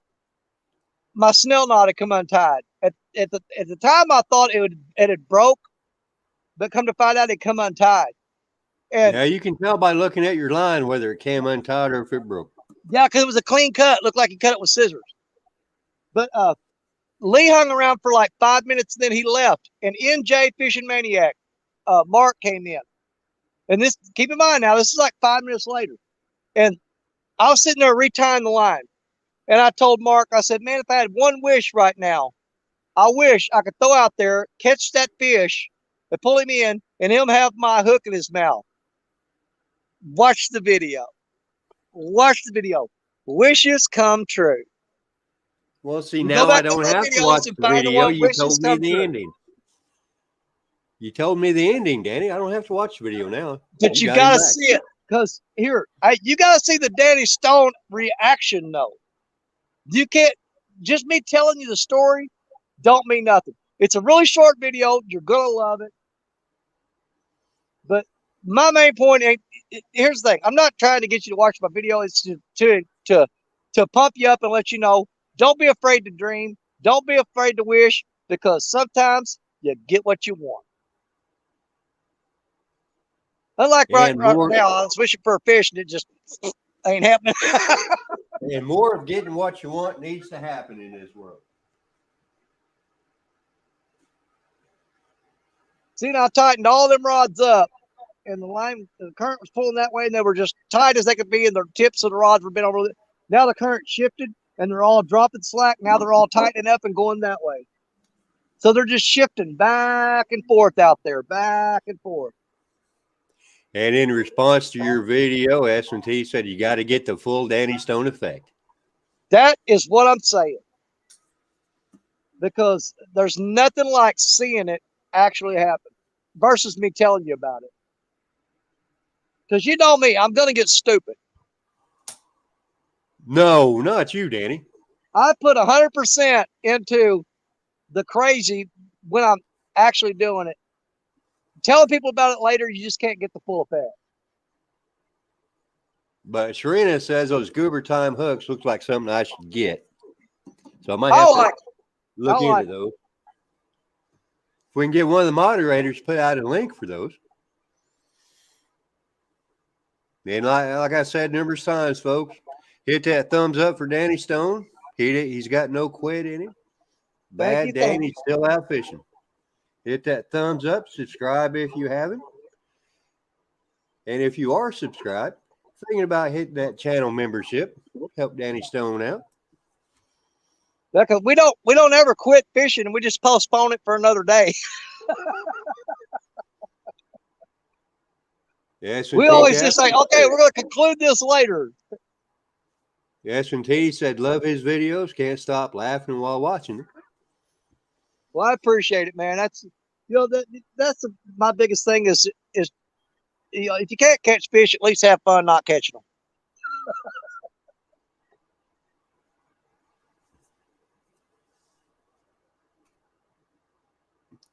Hey, Danny, you want to check your basement again for crescent moon? Maybe he's got better signal now. Let's see. I know he tried to come in, but he just had that wheel of death going on. No, that's not him. That's me.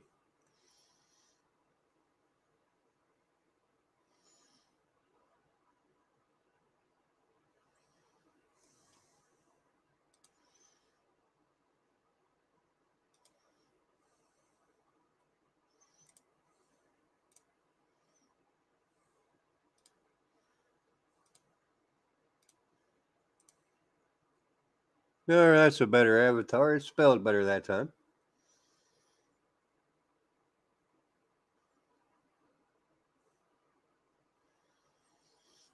The avid fisherman said, come on, peeps, become a piebald.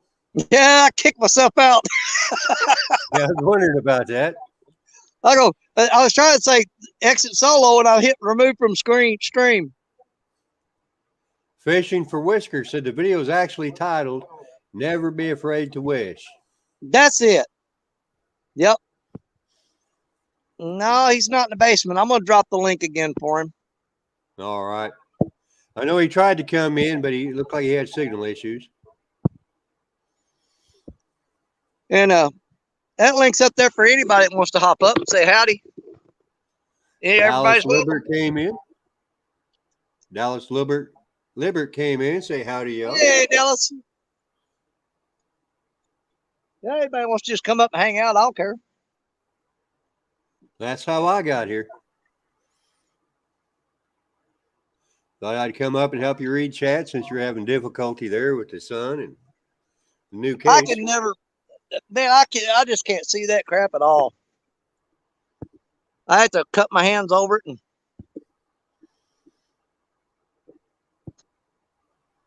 let's see. There's Get you that Crescent time? Moon. Who we got? Crescent Moon Adventures came in. There we He made go. it this time. Is he out fishing? Yes, he is. I like it. Now we might be able to see somebody catch a fish. Yeah, I don't know about all that. Hey, it ain't from lack of trying, brother. We got some high hopes on you, Crescent Moon. Absolutely. Yeah, I just got a old boat landing. There's a bass tournament finishing up, so there's a lot of bass boats coming in. Yeah, they Well, might scare somebody's got to catch those. those two. Exactly. S&T catfishing, you say, hey, Crescent. I used to do a little bass fishing. I never got crazy about it, though. Bugman 22 said that's why I like the lives. It ain't the end of the world if you don't catch a fish. It just helps being there. It is nice to be here, other than it's really cold and windy, and I don't have no sun today. Dude, it's like a Bugman, beach in Florida here right now. Bugman also says Danny is happy when he is sitting on the bank of a river, fish or no. Oh, unless man, I'd it's live tournament, here. that is. Then he gets a little bummed. I would live here if I could. Well, you do have that camper, Danny. Well, I would rather have a houseboat. I'm talking about like 2 stories tall with a full living quarters, like living room, kitchen, bedroom, bathroom, the works. Now, would you have any place to get fuel for that houseboat on that river? Exactly. Well, you know, a couple years ago, I was up around Cape Girardeau, Missouri, fishing the Mississippi River up there, and this boat came. I'm going to call it a yacht. It came upstream and anchored in one of the coves. We rolled out in our boat and was talking to them. Dude, they had a back deck on the upper deck of that on that boat. They had tomato plants growing and all kinds of vegetables. They had a garden growing up on the upper deck, and they had a ramp that come down in the back that they could load and unload. They had a little car on there that they would drive off to. They pull up to a boat ramp, lower that, and they could drive the car off of that boat. And I don't even call it a boat. It was a freaking yacht, but it was from Delaware. They live in Delaware, and they came down the East Coast all the way down to the tip of Florida, come around, and came up the Mississippi River from the Gulf. That sounds like an expensive retirement life. Well, apparently they got more money than there is time left in the world, because I tell you what, that the setup they had, man, I could put 10 families live comfortably on that boat. And that would be my kind of retirement. Now, it looks like Crescent Moon may or may not have a puppy dog with him. I do. Well, I didn't know if that was your dog or not. Yeah, that's Mepkin. She's enjoying her time at the boat landing, that's for sure. S&T Catfishing said his phone's about to die. Good luck, Danny. See, I can't bring my dogs out here because they'll run up in the woods, chase deer, and I'll never see them again because they don't know when to quit.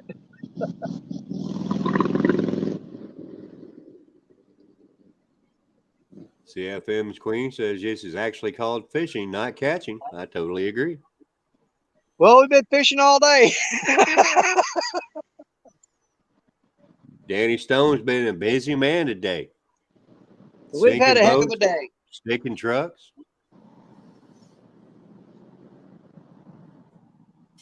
But he still hasn't given up his optimism. No, there's, you know, as long as you're still near the river, you still got a rod, you still got bait, you still got a chance. You know what I mean? So let's see what Crescent Moon's got for bait out there today. He's got a couple of rods out there. I got I'm using a bluegill head and a piece of chicken. There you go. And we're on the. Had any bites today? I've not. I've been out for about 10 minutes, but we're on the one of the branches that come off the Cooper River. Okay. Now, don't we have a tournament coming up next weekend with the Ohio versus yes, the we Cooper? do. It's Ohio versus the Cooper. I feel sorry for that Cooper River. I don't have a dog in that hunt just because I don't know how to fish the river too well. So, well, you know, I love the Ohio, my Ohio team. I love them to death, but I'm gonna tell you right now, I think they're gonna have their work cut out for them. Well, Danny, I have to go with Team Ohio because I am an hour away from the Ohio River and probably 12, 13, 15 hours away from the Cooper River. So, got to go with the home team. You know, that's what makes it tough on me is, you know, when you got friends on both sides of the battle, you know, then I just have to, at that point, just give my non-biased opinion. And I think the Ohio, I'm not saying they can't pull it off. I'm saying they're going to have to work really hard for it because the bite's been tough up there too. B&B Catfishing, Paul Boyd came in and said, hello, Danny Thomas and Crescent Moon. Hey, Paul Boyd. how you doing? Team Snag and Whiskers came in. So what's going on in here? What's up, Dustin? Now, I'm not saying there's not great anglers on the Cooper River that's going to be in this tournament, but, you know, I got to go for the home team. Yeah. I just, you know, if their bite, I know it's been slow lately. It's not been as bad as the Mississippi. I just think that it's going to be tough on them.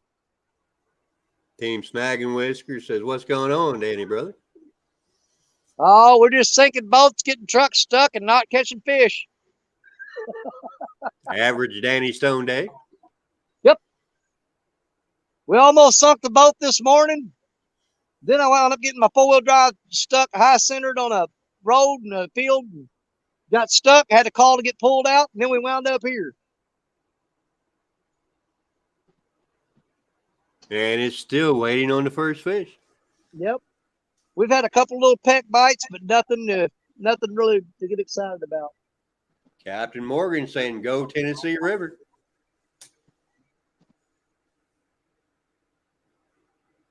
That was a heck of a battle yesterday, man. The back and forth on it. Oh, yeah, it was back and forth. That was ridiculous, man.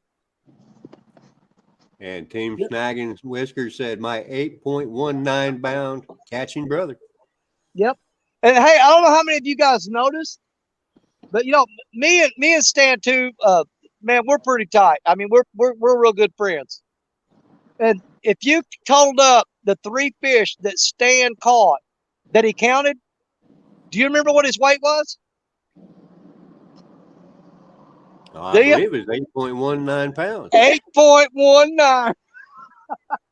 His 3 fish that he kept totaled up what my 1 fish weighed in the Battle of the Rivers. CFM's Queen saying, come on, Betty, be a good girl for Danny.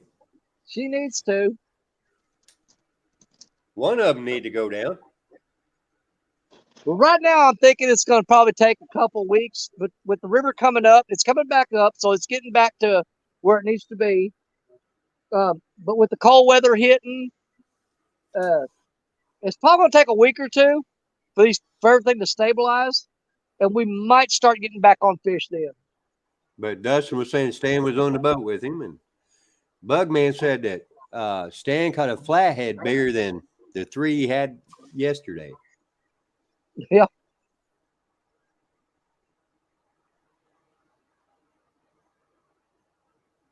Because I missed Stan Day this morning because I was watching you guys, Danny. So yeah, and you know, we really debated on that. We were going to cancel the show this week because Creole, you know, he's working all weekend, so he wasn't going to be able to be there. It was Jerry Parker's turn to host, and he's got stuff going on yesterday and this afternoon. So the only thing he could do was to do an early morning show this morning. And he got in touch with Stan before we made the final decision to do that. And wanted to make sure that Stan was cool with it and everything. And Stan was like, "Man, go for it." So that goes to show you right there. Another reason why Stan's, man, he's like a brother like no other to me. The guy is not selfish. He's all about the catfish community. He's not one of the people that's just all about himself. You know what I'm saying? But we wanted to hit bases with him, let him know that was the only time we had.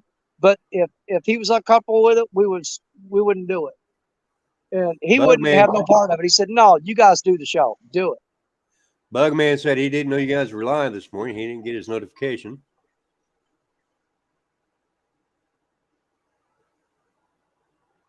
Well, you won't see me do a whole lot of early morning shows in the winter. I'm going to tell you that. That's a little bit cold in the mornings. Well, that's the thing, though, is last year, me and Richard Cluck fished this area right here. And that was the problem, is that most of your bites were early morning and they were on chicken. And the bites would come between 7 o'clock in the morning till 9 o'clock. You had a 2-hour window. And Richard caught, I don't know how many weekends in a row, he was landing fish between 20 and 30 pounds consistently. And I'm talking about several of them every time we went. And he was getting them all on chicken. But the bite window was from 7 a.m. to 9 a.m. And then it just shut off like a light switch. You might catch a fish here and there, after that. But your biggest chance of catching numerous fish was early in the morning last year. And last year, the river is another 20 foot deeper? Oh, yeah. Yeah, where we were catching fish last year, my bait was sitting where my chair is right now.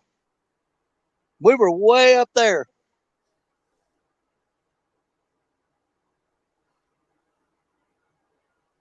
But you can see all these, like you see this rocky shoreline and stuff. See all those rocks? Yeah. Okay. It doesn't stop at the water's edge. That goes way out there. So when you throw out there, that's why I use a breakaway rig. I've got a 3-way swivel with my 50-pound leader going to my hook, and I'll put a 15-pound leader going to my sinker, because that sinker is going to find a rock out there.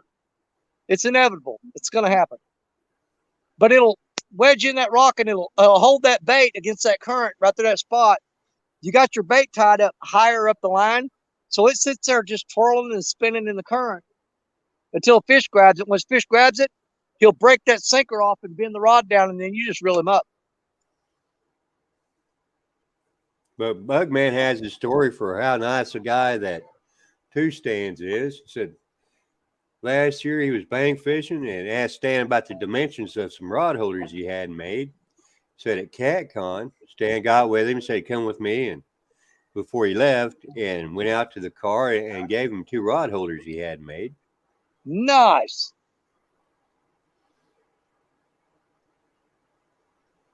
Yeah, Stan was the first person that I saw when I went to CatCon last year. We were standing in line waiting to get in, and I was back there doing, my Danny Stone thing, talking real loud and raising all kinds of cane. And I saw Stan looking back, laughing, and he come running back to me and stuff. Man, it was pretty cool. And that was the first time I got to meet him in person. CFM's Queen said it that early in the morning. It's too cold and she's too old to be out fishing. You know what?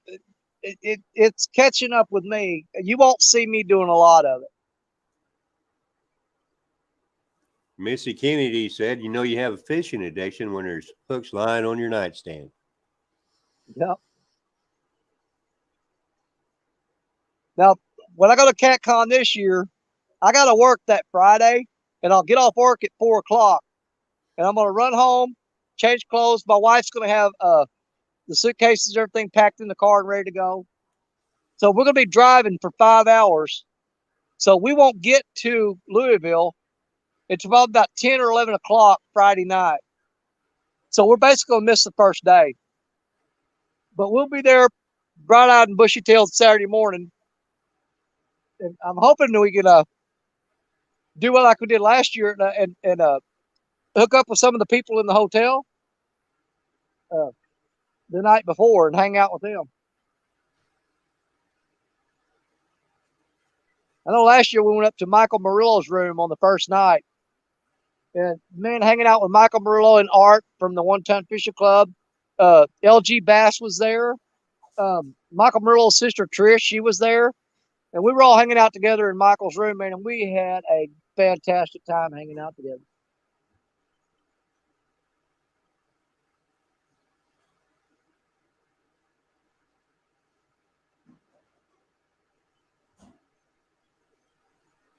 And we just got another bump on Black Betty, but that's that big giant donkey bait. So it's probably a smaller fish picking it up and dropping it.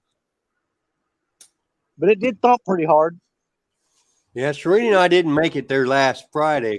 Cat on Friday last year because I had to work. But we were there Saturday. You know, I got there's so many people to meet, so much to see. Yeah, it almost takes 2 days because last year I was kind of the newbie, and there was a lot of people, even though I'd been doing shows, and there were people coming up to me and saying hi and telling me, that they've been watching what I was doing. And because I really hadn't been on the scene that long, I didn't know a lot of them. Yeah, I mean, if you're going there for the first time, it behooves you to go both days. Yeah. Because you're going to meet so many people in the catfish community. Yep. That you don't have time to meet everybody and to walk around all the exhibits and see everything and see all the new products. It's a 2-day event for a reason. Exactly. And I actually went early last year. I drove up Thursday night and didn't even have a hotel room. And I was going to sleep in the parking lot. Man, it was like cold and raining and all kinds of crazy stuff going on. And I was out in the parking lot of the hotel that I had a room booked the next night. And man, I had Chrissy and Ernie Brown. They were racing all kinds of cane with me, saying, "You're not sleeping in a truck." Then Ricky and Tammy from Whisker Dreams, they were in the hotel that I was staying in, and they came out there and drug me into the hotel and said, "You're not staying out here in the truck." And I wound up sleeping on the floor in Ricky and them's room. And by the time that night was over and they got a good dose of me snoring, they couldn't wait for me to get in my room the next day. Well, Sheree and I are going to be there this year for both days. Fortunately for us, we're only a 2-hour drive from Louisville. Well, yeah. Yeah, it's a little over 5 for me. Lance McCouguy wants to know if you're going to Mendota in May. I am not going to make Mendota because here's the thing with this new job. Okay. My old job, I had 3 weeks vacation every year. This new job I just started, I have no time built up at all. They give us off a week in July for, the 4th of July week. We take off that week. They give us off a week in December for Christmas. So they already have 2 weeks off in the year that they give you. Okay. But there's not a set, you can't build up vacation time at this new job and just take off when you want. That is one of the drawbacks to this new job that I don't like. So my vacation's in July and December, basically.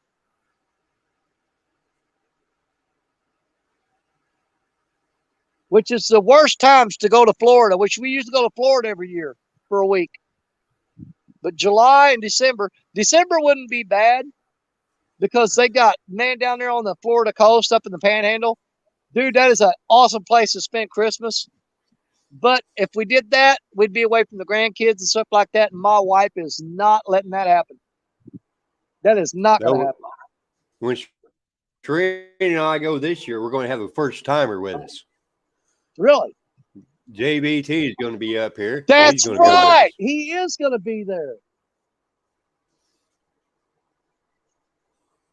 Well, I can promise him he's going to love it. He's going to fly in for a few days early and hang out with me and Serena here at the house and go to CatCon with us, then fly back. That's going to be cool. Crescent Moon, have you got any bites yet? I have not. Just listening to y'all talk, I'm pretty sure I'm going to go to CatCon this year. Dude, you got to go. I'll be a first timer. I'm going to try to talk FT Fisher into going with me. So you got to. Yeah, I'm most likely going to go. It's getting him to come with me is going to be the hard part, but it's about a 5-hour drive for us. Well, like I say, it's about a 5-hour drive for me. If you have any trouble with him, you just get in touch with me, man, and I'll work on him.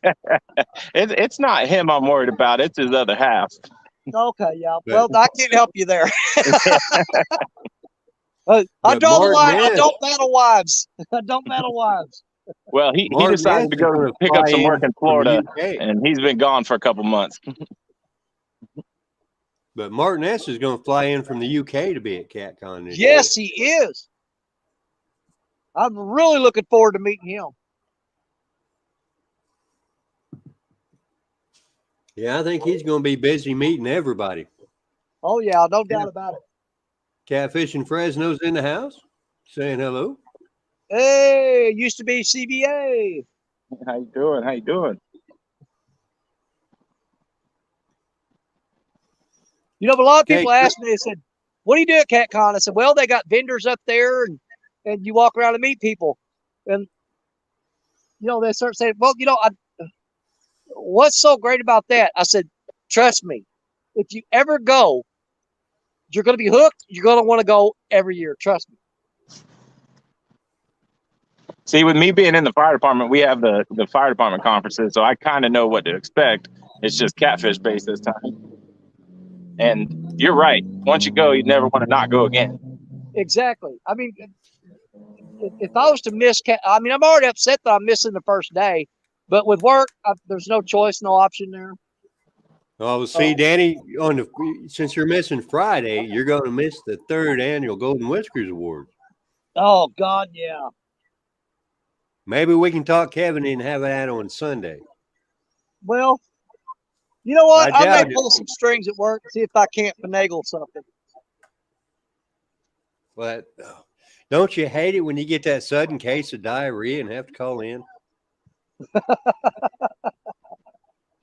Yeah, but see, the problem is a lot of my bosses at work, they watch my channel, and you know I'm going to be doing I'm going to be doing a live at CatCon. Do it on Saturday. Yeah. You know, it was a 24-hour thing. Shereen and JBT are hoping to go live from CatCon. Well, we may try to work it out where we leave early Friday morning. That way we catch at least half the day Friday. Because we do have our hotel room for Friday night. But like I said, we were going to be getting in there about between 10 and 11 that night. Yeah, I believe the hours are what, 6 a.m. to 6 p.m. for CatCon? I believe so. I believe you're right. Or is it 8 a.m.? It might be 8. Okay, so we can leave here at 5 and, you know, account for traffic and still be there by opening time. Yeah, no doubt.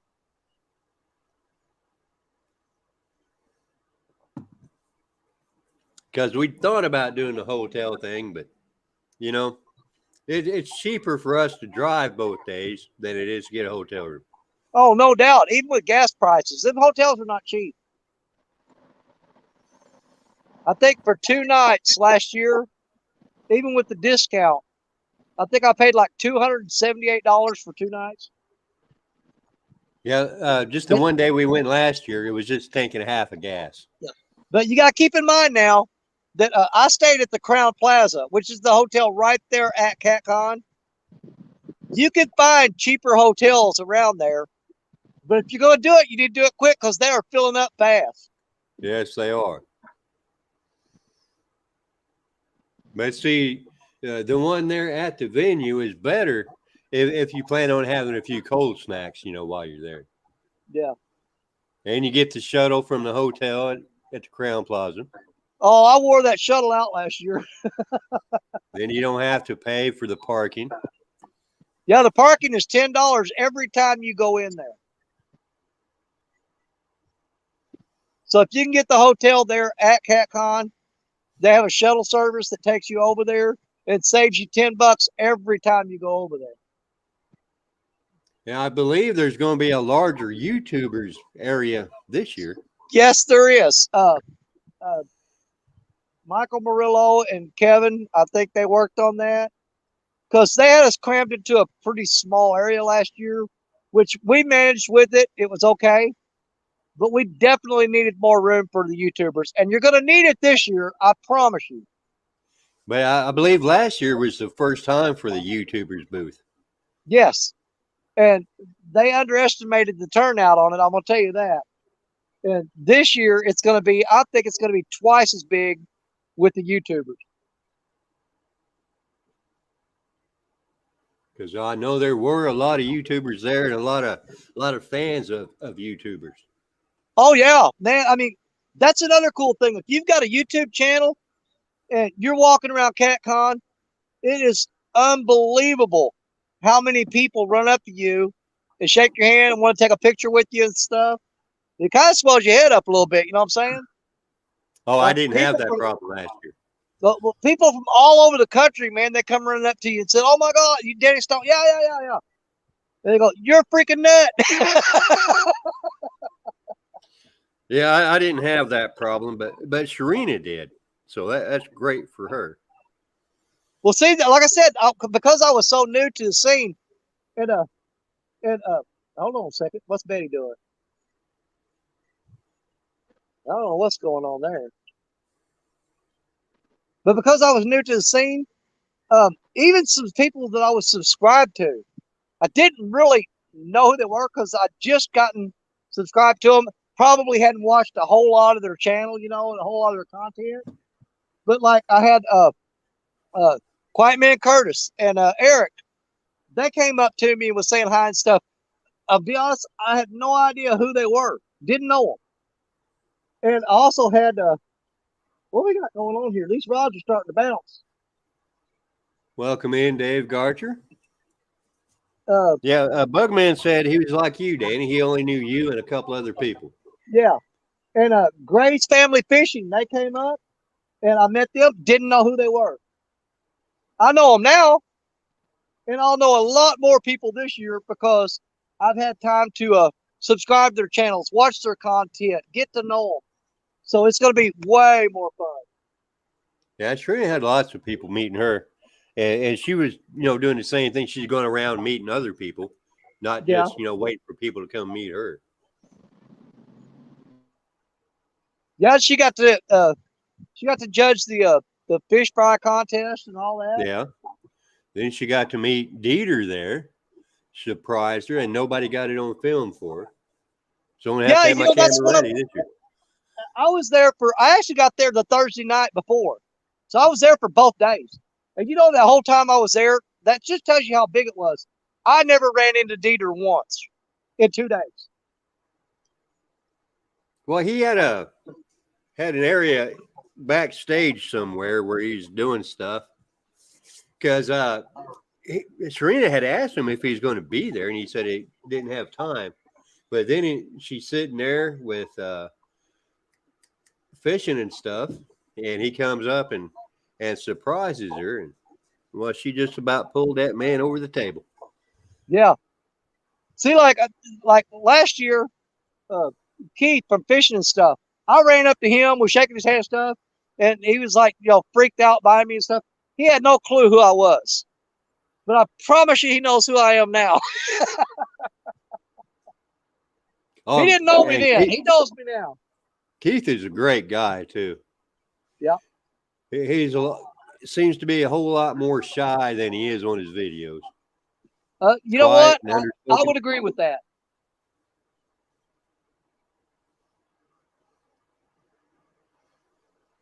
But he does have that silver play button. Yes, he does. About 20 years, I'll have one of those.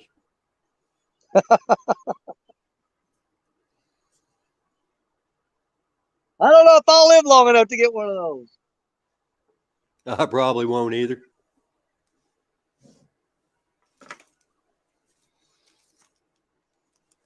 But, you know, like you said, Danny, it doesn't hurt to wish. Keep wishing, keep dreaming. Never give up the dream.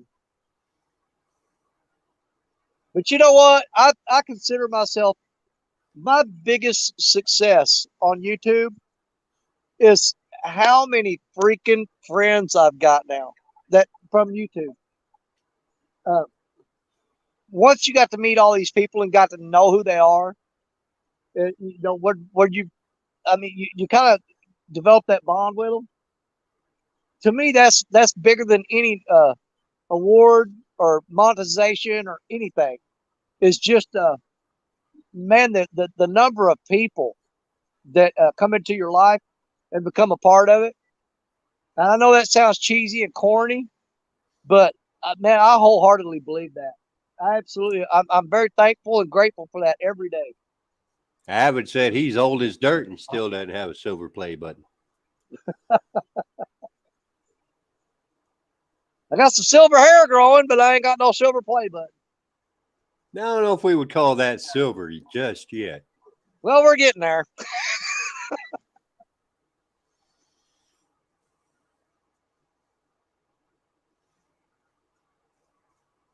So I'm looking at 6 rods, waiting for one of them to go down. Yep. Well, Betty got bumped pretty hard a while ago, but I don't know if he just picked it up and dropped it or what. It had me kind of pumped up there for a minute. Like I said, that is a big bait on everybody's hoping that Black Betty doesn't let you down. That's the one we want to see right there. I mean, my other rods are all great and everything, but that there, she's always been the star of the show. Because as big as that rod is, for it to get a takedown, that's always something.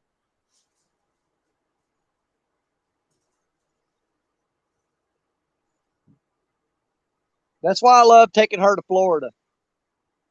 Bugman said he's so old he was around when they invented dirt. Bugman, aren't you about Danny's age? Yeah, we're in the ballpark. I don't know. I think am I 2 years older than him or 2 years younger? I can't remember. Well, I'm not certain. But I think you're younger than Bugman. I'll take it.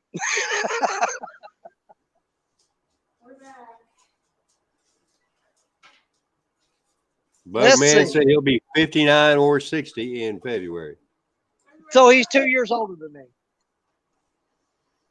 Because I'll be 57 this month. In 8 days.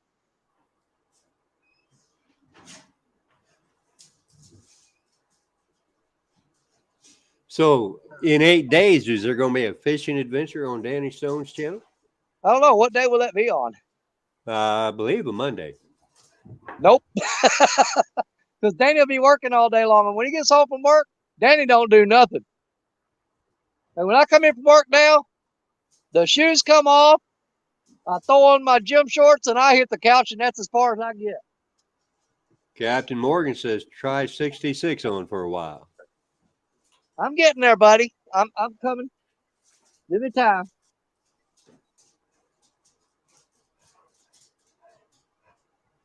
So I guess that means Bugman would qualify for the Old Fart Show. He does. It'll be better organized this year. Like I said, I came up with that idea for the Old Fart Show that night, and it was like on a Thursday night, and we were going to do it Saturday afternoon. I had to get a hold of a bunch of guys, as many as I could. And of course, a lot of them at that short of notice is, man, there's no way I can do it in this short of notice. So I reached out to probably about, 10 or 15 guys. And I think I wound up getting like 3. But we're going to set it up. Bugman said he would be in it. Just let him know. Well, we're definitely going to do that in the spring where it doesn't affect all of our arthritis. Wintertime and old farts do not mix. But yet there's an old fart sitting on the riverbank today. Yep. Because, I mean, you get all of us down here and you see us slipping in the snow and breaking our hips, and it's just not a good show. Well, now see, slipping and breaking your hip, we know not to count on your truck to get anybody out of there. Exactly.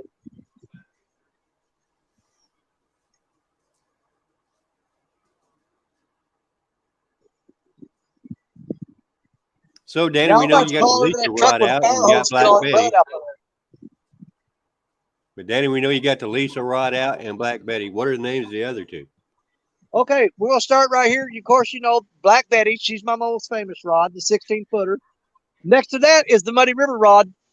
Her name is Medusa. That's spelled M-U-D-U-S-S-A, Medusa. Like mud. Next to that is the Mad Cat's rod that I got from Brokeback Bob and Jody. And that one's name is Madison from Mad Cat's, Madison. And of course, down there, the bright yellow Little Miss Sunshine. That's Lisa, the Mad Cat's rod. So you got Betty, Medusa, Madison, and Lisa are out today.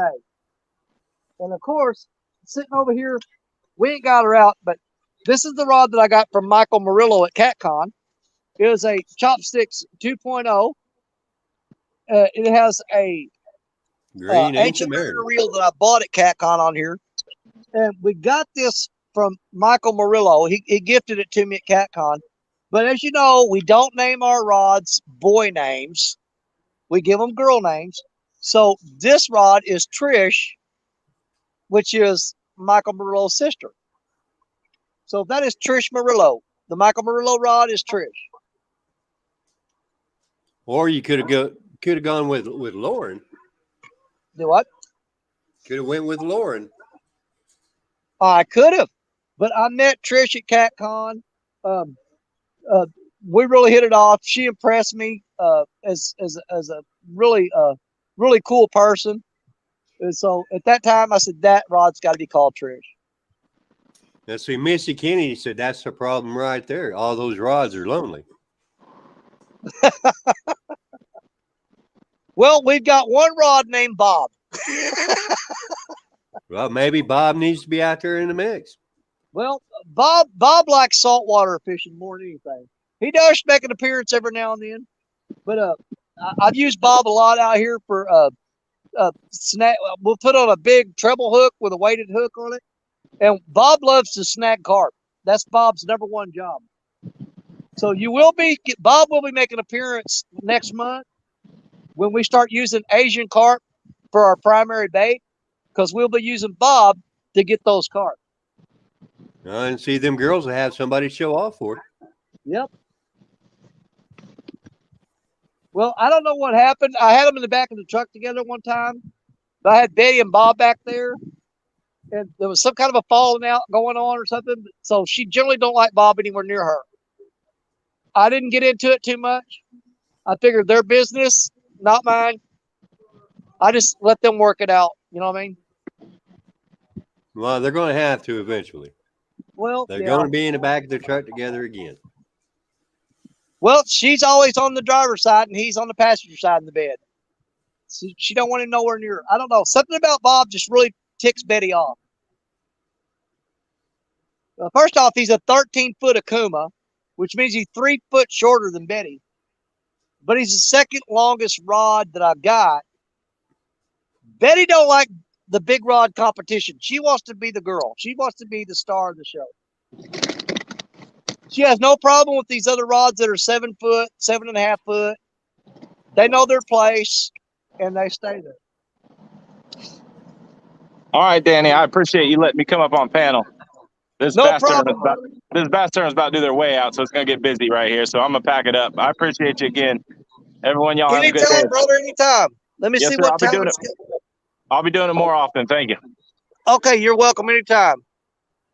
We are at 2 hours and 19 minutes. I'm going to give it about another 15 minutes. And because I got up at 4 o'clock this morning, had a cup of coffee, and I've been gone all day. And all I've had since then is 1 bottle of Mountain Dew. Fish in the Mid-South said, every lady loves Bob. Yeah, every lady loves Bob. Bob does this. Hey, Bob has caught some big sharks in Florida too, though. But if you go back and watch any of my videos where I'm snagging carp, that's when you'll get to meet Bob. Bob snags a lot of carp. Missy Kennedy said, so maybe we need a Willis in the making. We'll work on it. Actually, the one that I'm working on now, that I'm trying to get worked up, when I get everything situated, my dream is to get an Uncle Lou rod, and I want to name it Lucy. And I can say Lucy Lou.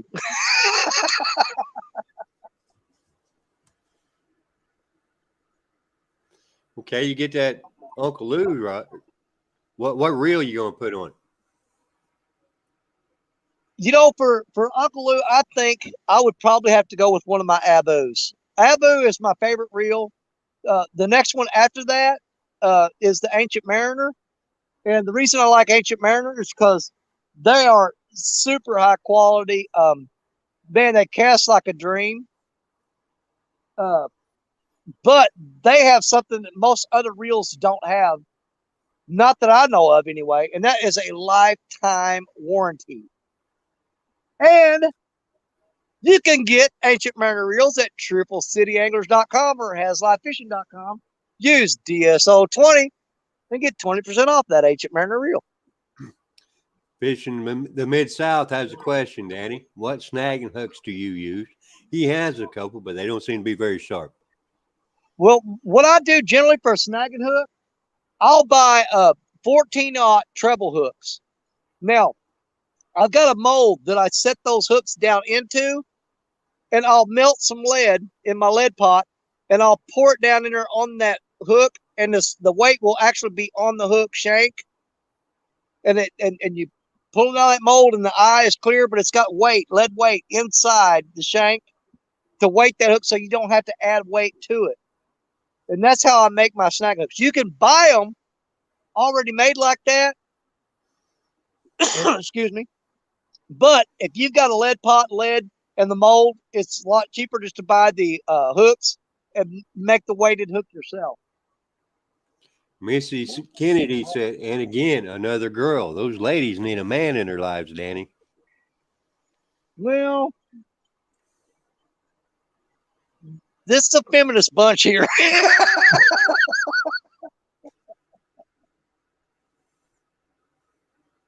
I give the ladies their due, you know. They have not let me down. I'll tell you that.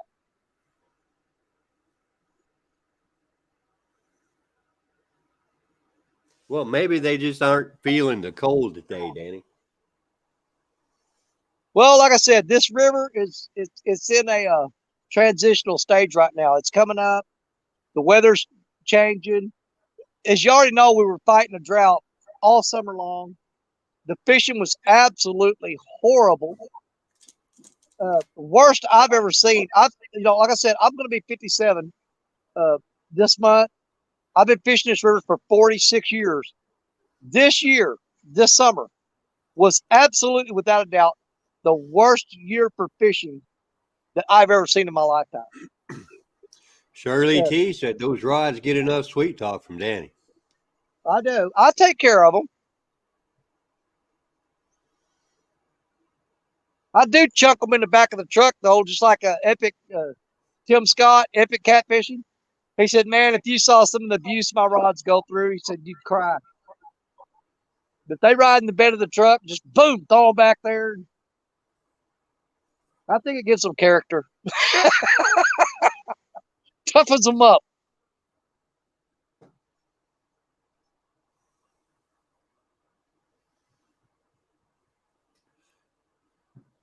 But it is a nice day out there.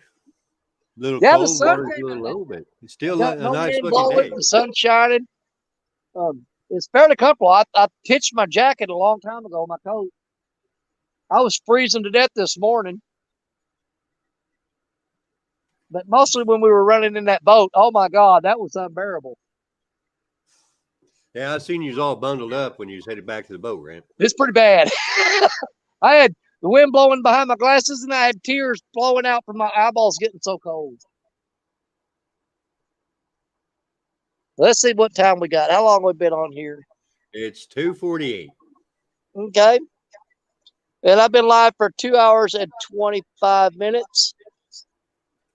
I can either go 5 more minutes or 35 minutes and make it an even 3 hours. I don't know. We'll see.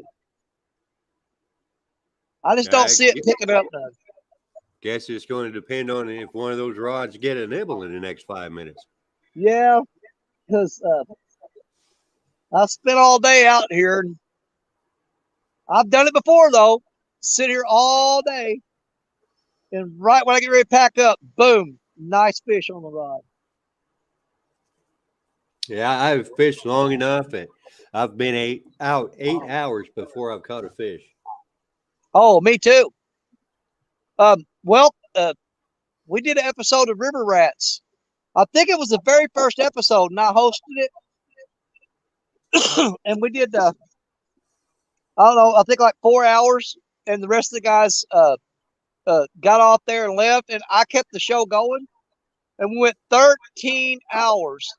And Avid came up and stayed on the show that night and fished with me. He came up and he was fishing, and we fished till the sun come up. And as soon as the sun come up that morning, I caught a 13-pound blue cat. That was the only fish I got after fishing all night long. Yeah, it makes them long days even longer when they're not biting. Yeah, it does.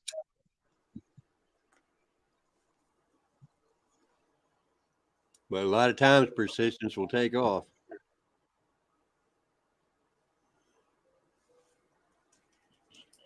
This is going to be the deciding factor. This is what we're going to do. At the 2 hour and 30 minute mark, which is in 3 minutes, I'm going to pick up Betty and reel her in. If I can reel her in without breaking off, we're going to put a fresh piece of bait down, throw her out, and stay there 30 minutes. If we break the rig off, we're going to end the show. So that sounds like a good way to do it. If we can reel Betty in without losing the rig, we'll stand there 30 minutes. If she breaks off, that's my sign to say, you're done, pack it up, let's go home and try again another day. G-style that's fishing what we're going to do. That's what we'll do. You've got to have a deciding factor. Thanks for coming in.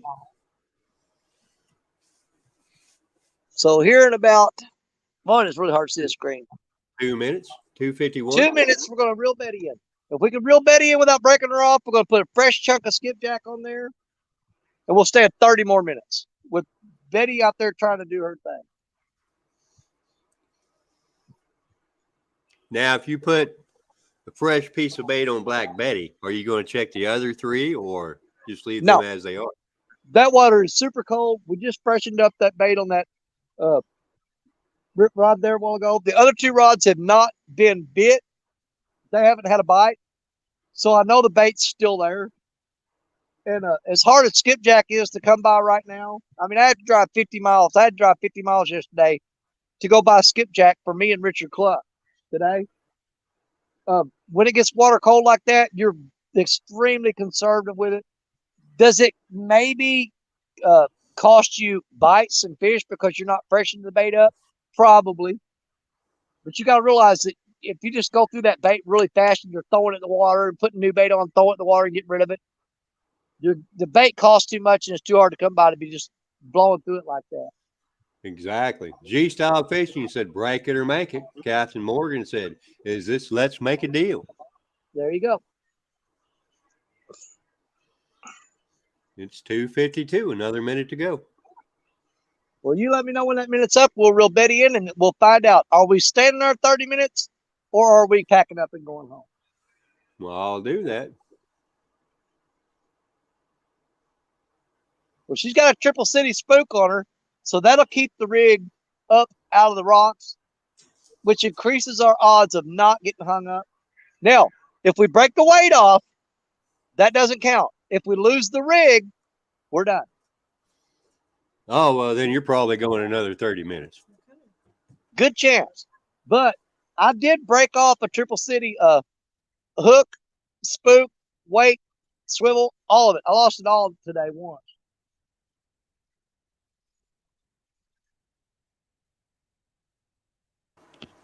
All right, well, your minute is up. Let's see what Black Betty's going to do for you. Let's see if we can reel it in. If we can get it in without breaking off, we're going to stand our 30 minutes. CFM's Queen said, come on, Betty. Don't let us down, girl.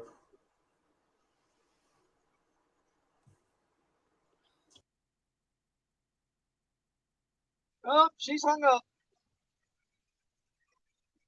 Right number. Well, that could just be the weight. I knew it. She's tied up in them rocks. So, well, do you feel you lost the whole rig or just the weight? I think I did. See, when you're fishing these rocks, especially I'm running braid. Yep, it just breaks off clean on them rocks. That's one of the downfalls to this braid. I mean, it just snaps it right off. Yeah, there's no stretch, no abrasion resistance. Nope, not at all. Oh, well. Now, looking at that rod, that is a big shaft on Black Betty. Oh, yeah, it is. It's huge. Was that about 1.5 inches in diameter? Probably 1.25 inches, maybe 1.8 inches, 1.25 inches. Unless you get down here to the bottom, that's about 1.5 inches. You know what? Betty ain't gonna like it. No. But Betty's gonna get replaced. Just to be fair, you know who hasn't got the fish today? It's Trish. And she's all rigged up and ready to go. Let's do 15 minutes with Trish. All right, I've got 2:55. Let's do 15 minutes and let Trish, because she rode with me all day today and she hasn't been thrown out in the water not once. So let's do 15 minutes and let Trish see if she can get on something. Because it's not fair to bring her all the way out here and not even let her hit the water one time. Yeah, it is kind of unfair to drag her around all day, give her hope. Yep. So that's the, like I said, the rod I got from Michael Murillo, an Ancient Mariner reel. So, you know, we sit there and talked about that. We got to throw it out there. Yeah, you already brought her up in conversation.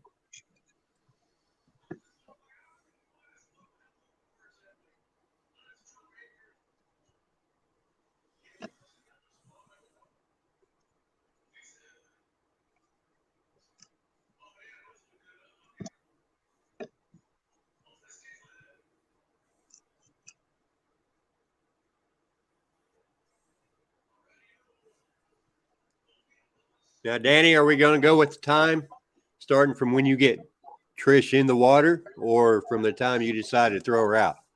Do what now? Are we going to go from the time Trish hits the water or from the time you decide to give her a cast? Well, let's just do it from whenever she hits the water, I guess. All right, that seems fair. She's got 15 minutes to do something.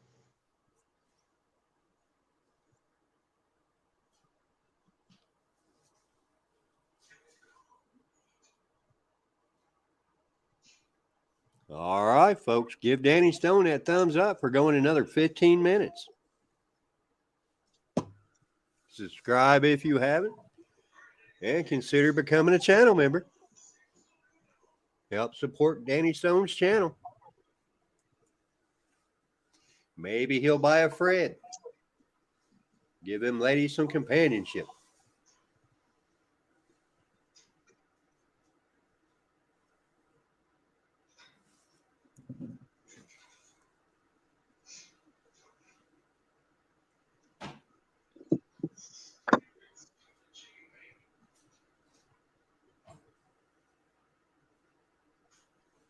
All right.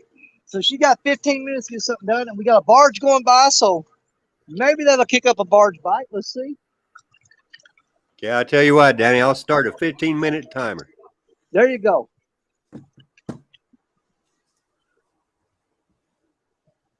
Because my wife watches me when I'm doing this, and she pinpoints the exact moments that I should have quit and come home. But she doesn't. She doesn't give me any grief about the time that I spend out here. Love her to death. One of the most supportive people you've ever met in your life. She never gives me any grief about fishing, ever. Well, with Sharina, I know it's time to go in when she's at a boat snacks. Yep. Once the boat snacks I mean, are gone, there's a lot of times I'm out here in the wintertime, and you sit out here all day and freeze to death and don't catch any fish. It's hard for her to understand why you would do that. But if that's what I want to do, she says, don't worry about it. I'll have your coffee made when you leave in the morning. I'll have your supper ready when you get home. Yeah, because there's a lot of other things you could be doing than being on a riverbank live fishing. Yeah.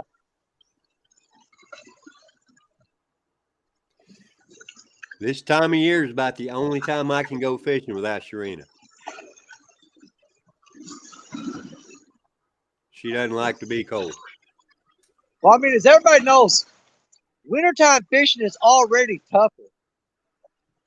Well, then you could pile that up on everything that we've been going through all summer long with the river being so unusually low. I think it actually broke a record this year as far as drought level.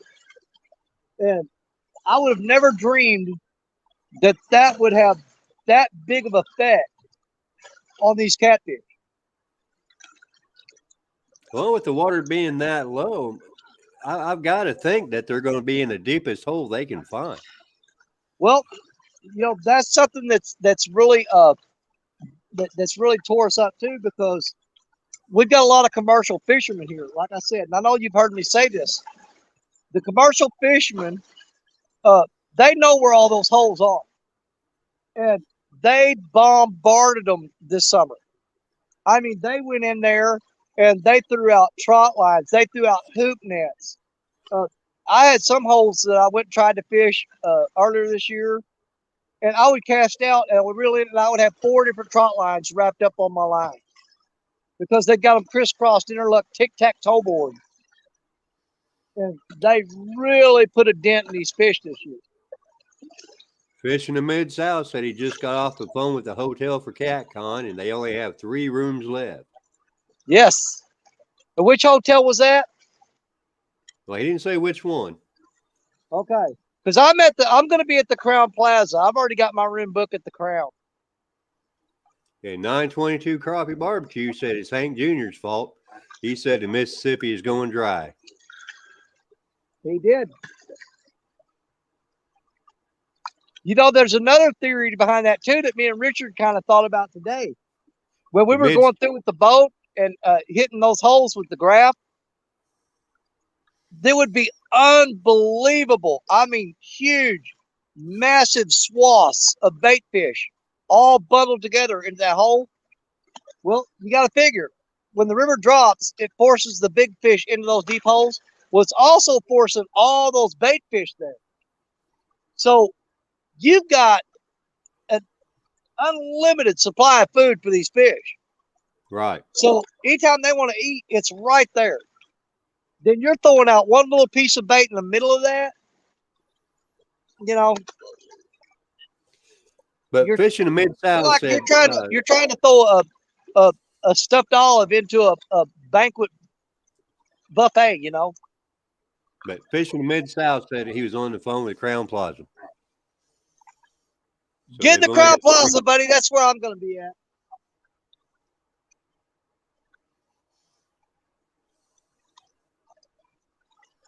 Like I said, there are other cheaper hotel rooms there, but if you figure if you drive there and you drive over to CatCon and you pay $10 every time you go in there in your car, start adding that $10 up and see how it balances out the cost.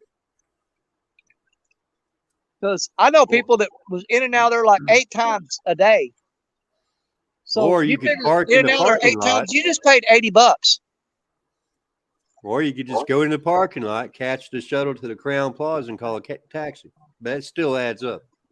Yeah.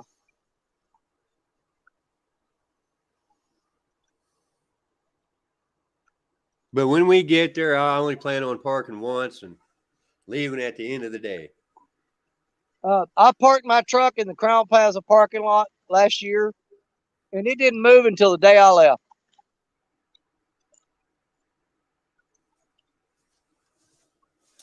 Because, I mean, they do have 1 or 2 food and drink vendors there at CatCon.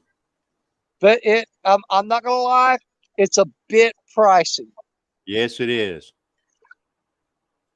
But with my car, I can have food in the trunk. That's it. I can take a cooler, have snacks, have drinks out there. It's going to be cold enough, I won't need ice. And if you're at the Crown Plaza, they have a restaurant downstairs. They have a breakfast buffet. It's pretty much spot on every morning. They'll have a buffet for the evening meal. And a lot of times it's hit or miss. More often than not, it's really, really good. But every now and then you'll get something you're like, I can take it or leave it. But the majority of the time, the food is spot on there.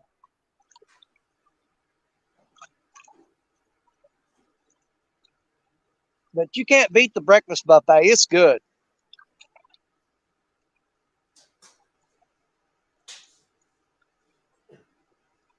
Now, does that breakfast buffet have plenty of bacon? Yes, it does. Piles of it. You got bacon, sausage, eggs. You got fresh fruit, coffee, juice, milk. You got all that stuff. Dude, you can't beat the breakfast buffet. It's good. English muffins, all that stuff. Bugman said he was going to crash someone's room. So if you see him following you and you got a room and he's got the puppy dog eyes going, you know what's up. Yeah, I got bugs in my room. Call down the front desk. There's a bug in my room. Oh, Lordy. Fishing Mid-South wants to know if they got biscuits and gravy. Yes, they do. They certainly do. Not just any gravy, sausage gravy. Yeah, it's the only kind of gravy. Yep. Plain gravy's okay, but man, if it ain't got like, when I take a bite, I want a mouthful of sausage with my gravy.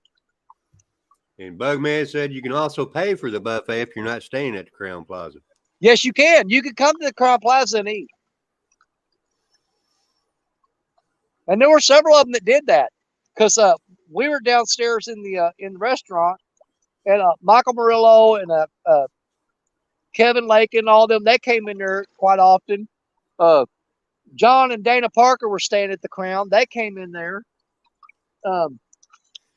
Chad Fields, all them guys come in there.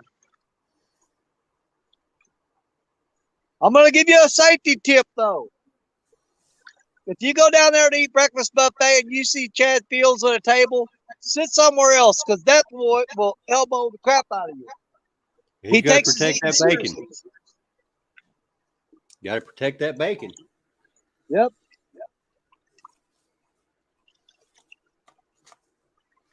6 minutes left, Danny.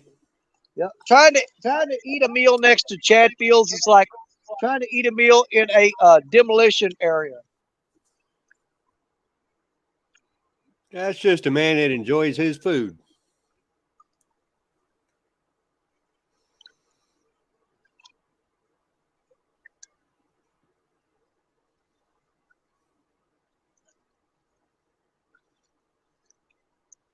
$9.22 said, y'all dang, now I got to find something to eat every dang life.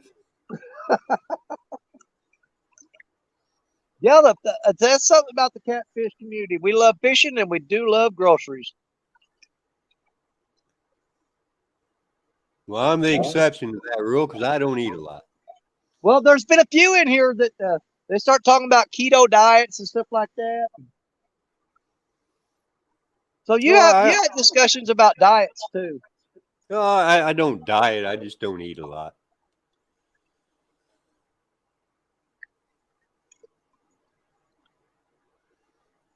Yeah, there's a couple of them in there, but you know, they've actually turned it into a competition as far as losing weight. I'm like, I'm not getting in that one. Who was it that did their the Biggest Loser Weekend tournament? angler. Yeah. Yeah, Dunnigan did the Biggest Loser tournament. That was pretty cool. Yeah. Sharina won that on the weight loss portion. Yeah. But then we couldn't catch fish once we got to the Ohio. There you go.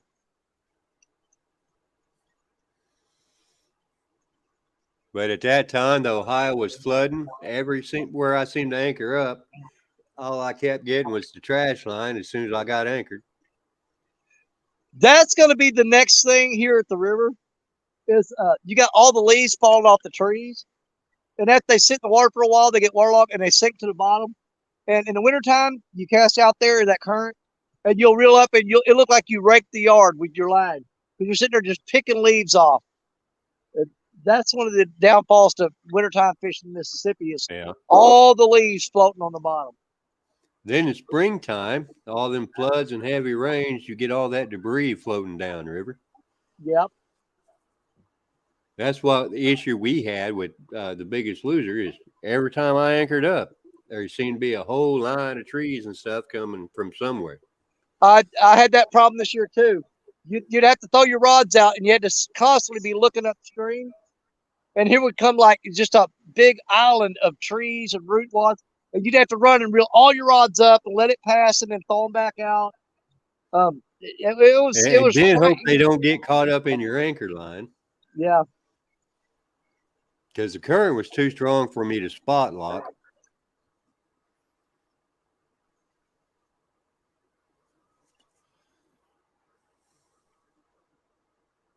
Come on, girls. One of you get a bite. I know it. 2.5 minutes left. I thought that Medcat's rod had a little bump there for a second, but it might have just been the weight gets caught on the bottom. And sometimes the current pushes on it so hard, it'll break loose and catch again. And it'll make that rod stand up and jerk down. A lot of times that's just that weight breaking loose and finding a new lock hold. Welcome in, Angler of the Ville. I'm going to absolutely say we gave it every possible chance we could today. Yeah, you went through a whole lot today just to get to this point. We gave it the old college try. Yeah, I think it might have been 2 different colleges. Yep.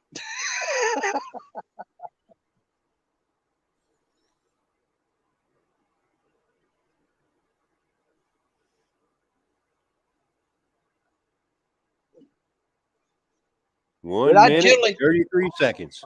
Well, I generally go by. When I go fishing, I don't eat all day long. But after a certain period of time, I start getting a headache from it. And that's usually my cutoff clock anyway. When you start getting a headache from lack of eating, then you usually have to pick it up and head to the house. Now, when me and Sharina are out in the boat, I don't eat in the boat, but she's got a whole big old bag of snacks. That's one thing. I don't eat while I'm fishing. I just never have, really. Muskrat Adventures is in the house. Have you got a fish yet today, Danny? Nothing. We sank a boat, got a truck stuck, lost a pair of gloves in the river. That's our accomplishment for today. Now, Jerry Parker did save the day because, anytime we're doing the Mississippi River Rats, we always discuss that. We said we go in as a team.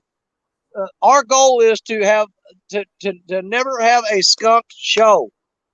And I think we've done 27 or 28 episodes in a row. And knock on wood somewhere, we have yet to have a skunk show on the Mississippi River Rats. I have no doubt that it's coming eventually, but not today. Parker saved the day today with 3 fish. So we're still carrying it on strong. We've yet to skunk.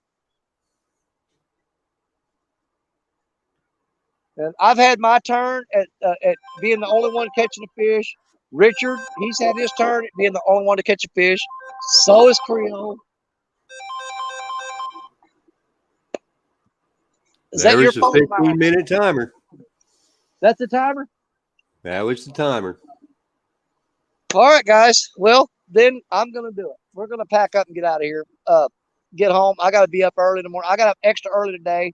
So I'm going to have to go to bed extra early tonight to make up for the time that I lost this morning, because that's the way your body works when you get older. You got to try to get that time back. I thank each and every one of you hang out with me. Thomas, special thanks to you. I always appreciate you, man. You've come and saved my butt a couple times through the chat. Everybody knows I suck at reading chat. I'm not very good at it. First off, I can never see the screen. I'm blind, and the sun's always glaring on it. But neither that's here nor there. But thank you all for coming out and hanging out with me. And as always, I end the show this way. You're my brothers. You're my sisters. You're my catfish family. God bless each and every one of you. I love you to death, every one of you. I'm just tickled that you're in my life. You have no idea how much I appreciate each and every one of you. We're going to get out of here and go home, get something to eat, jump in our gym shorts, pull off our shoes, and lay on the couch. Well, Danny, I'm glad I could help you out again today. I know it's difficult to read chat while you're in the sun, and it makes it harder to focus on your rods. A lot of people don't realize how much that helps when you got somebody there on the panel helping you out with that. And Thomas, it means the world to me, brother. I appreciate you. Love you to death, man. Thank you more than I can thank you. It really helps out a lot. No, I'm just glad I could help you out, Danny. Because as most people know, when you watch my show, it's me staring at the rods and talking to myself because I'm not talking to chat. But it does make it easier. Out of here. Thanks for hanging out with us. We'll catch y'all again real soon. Bye, y'all.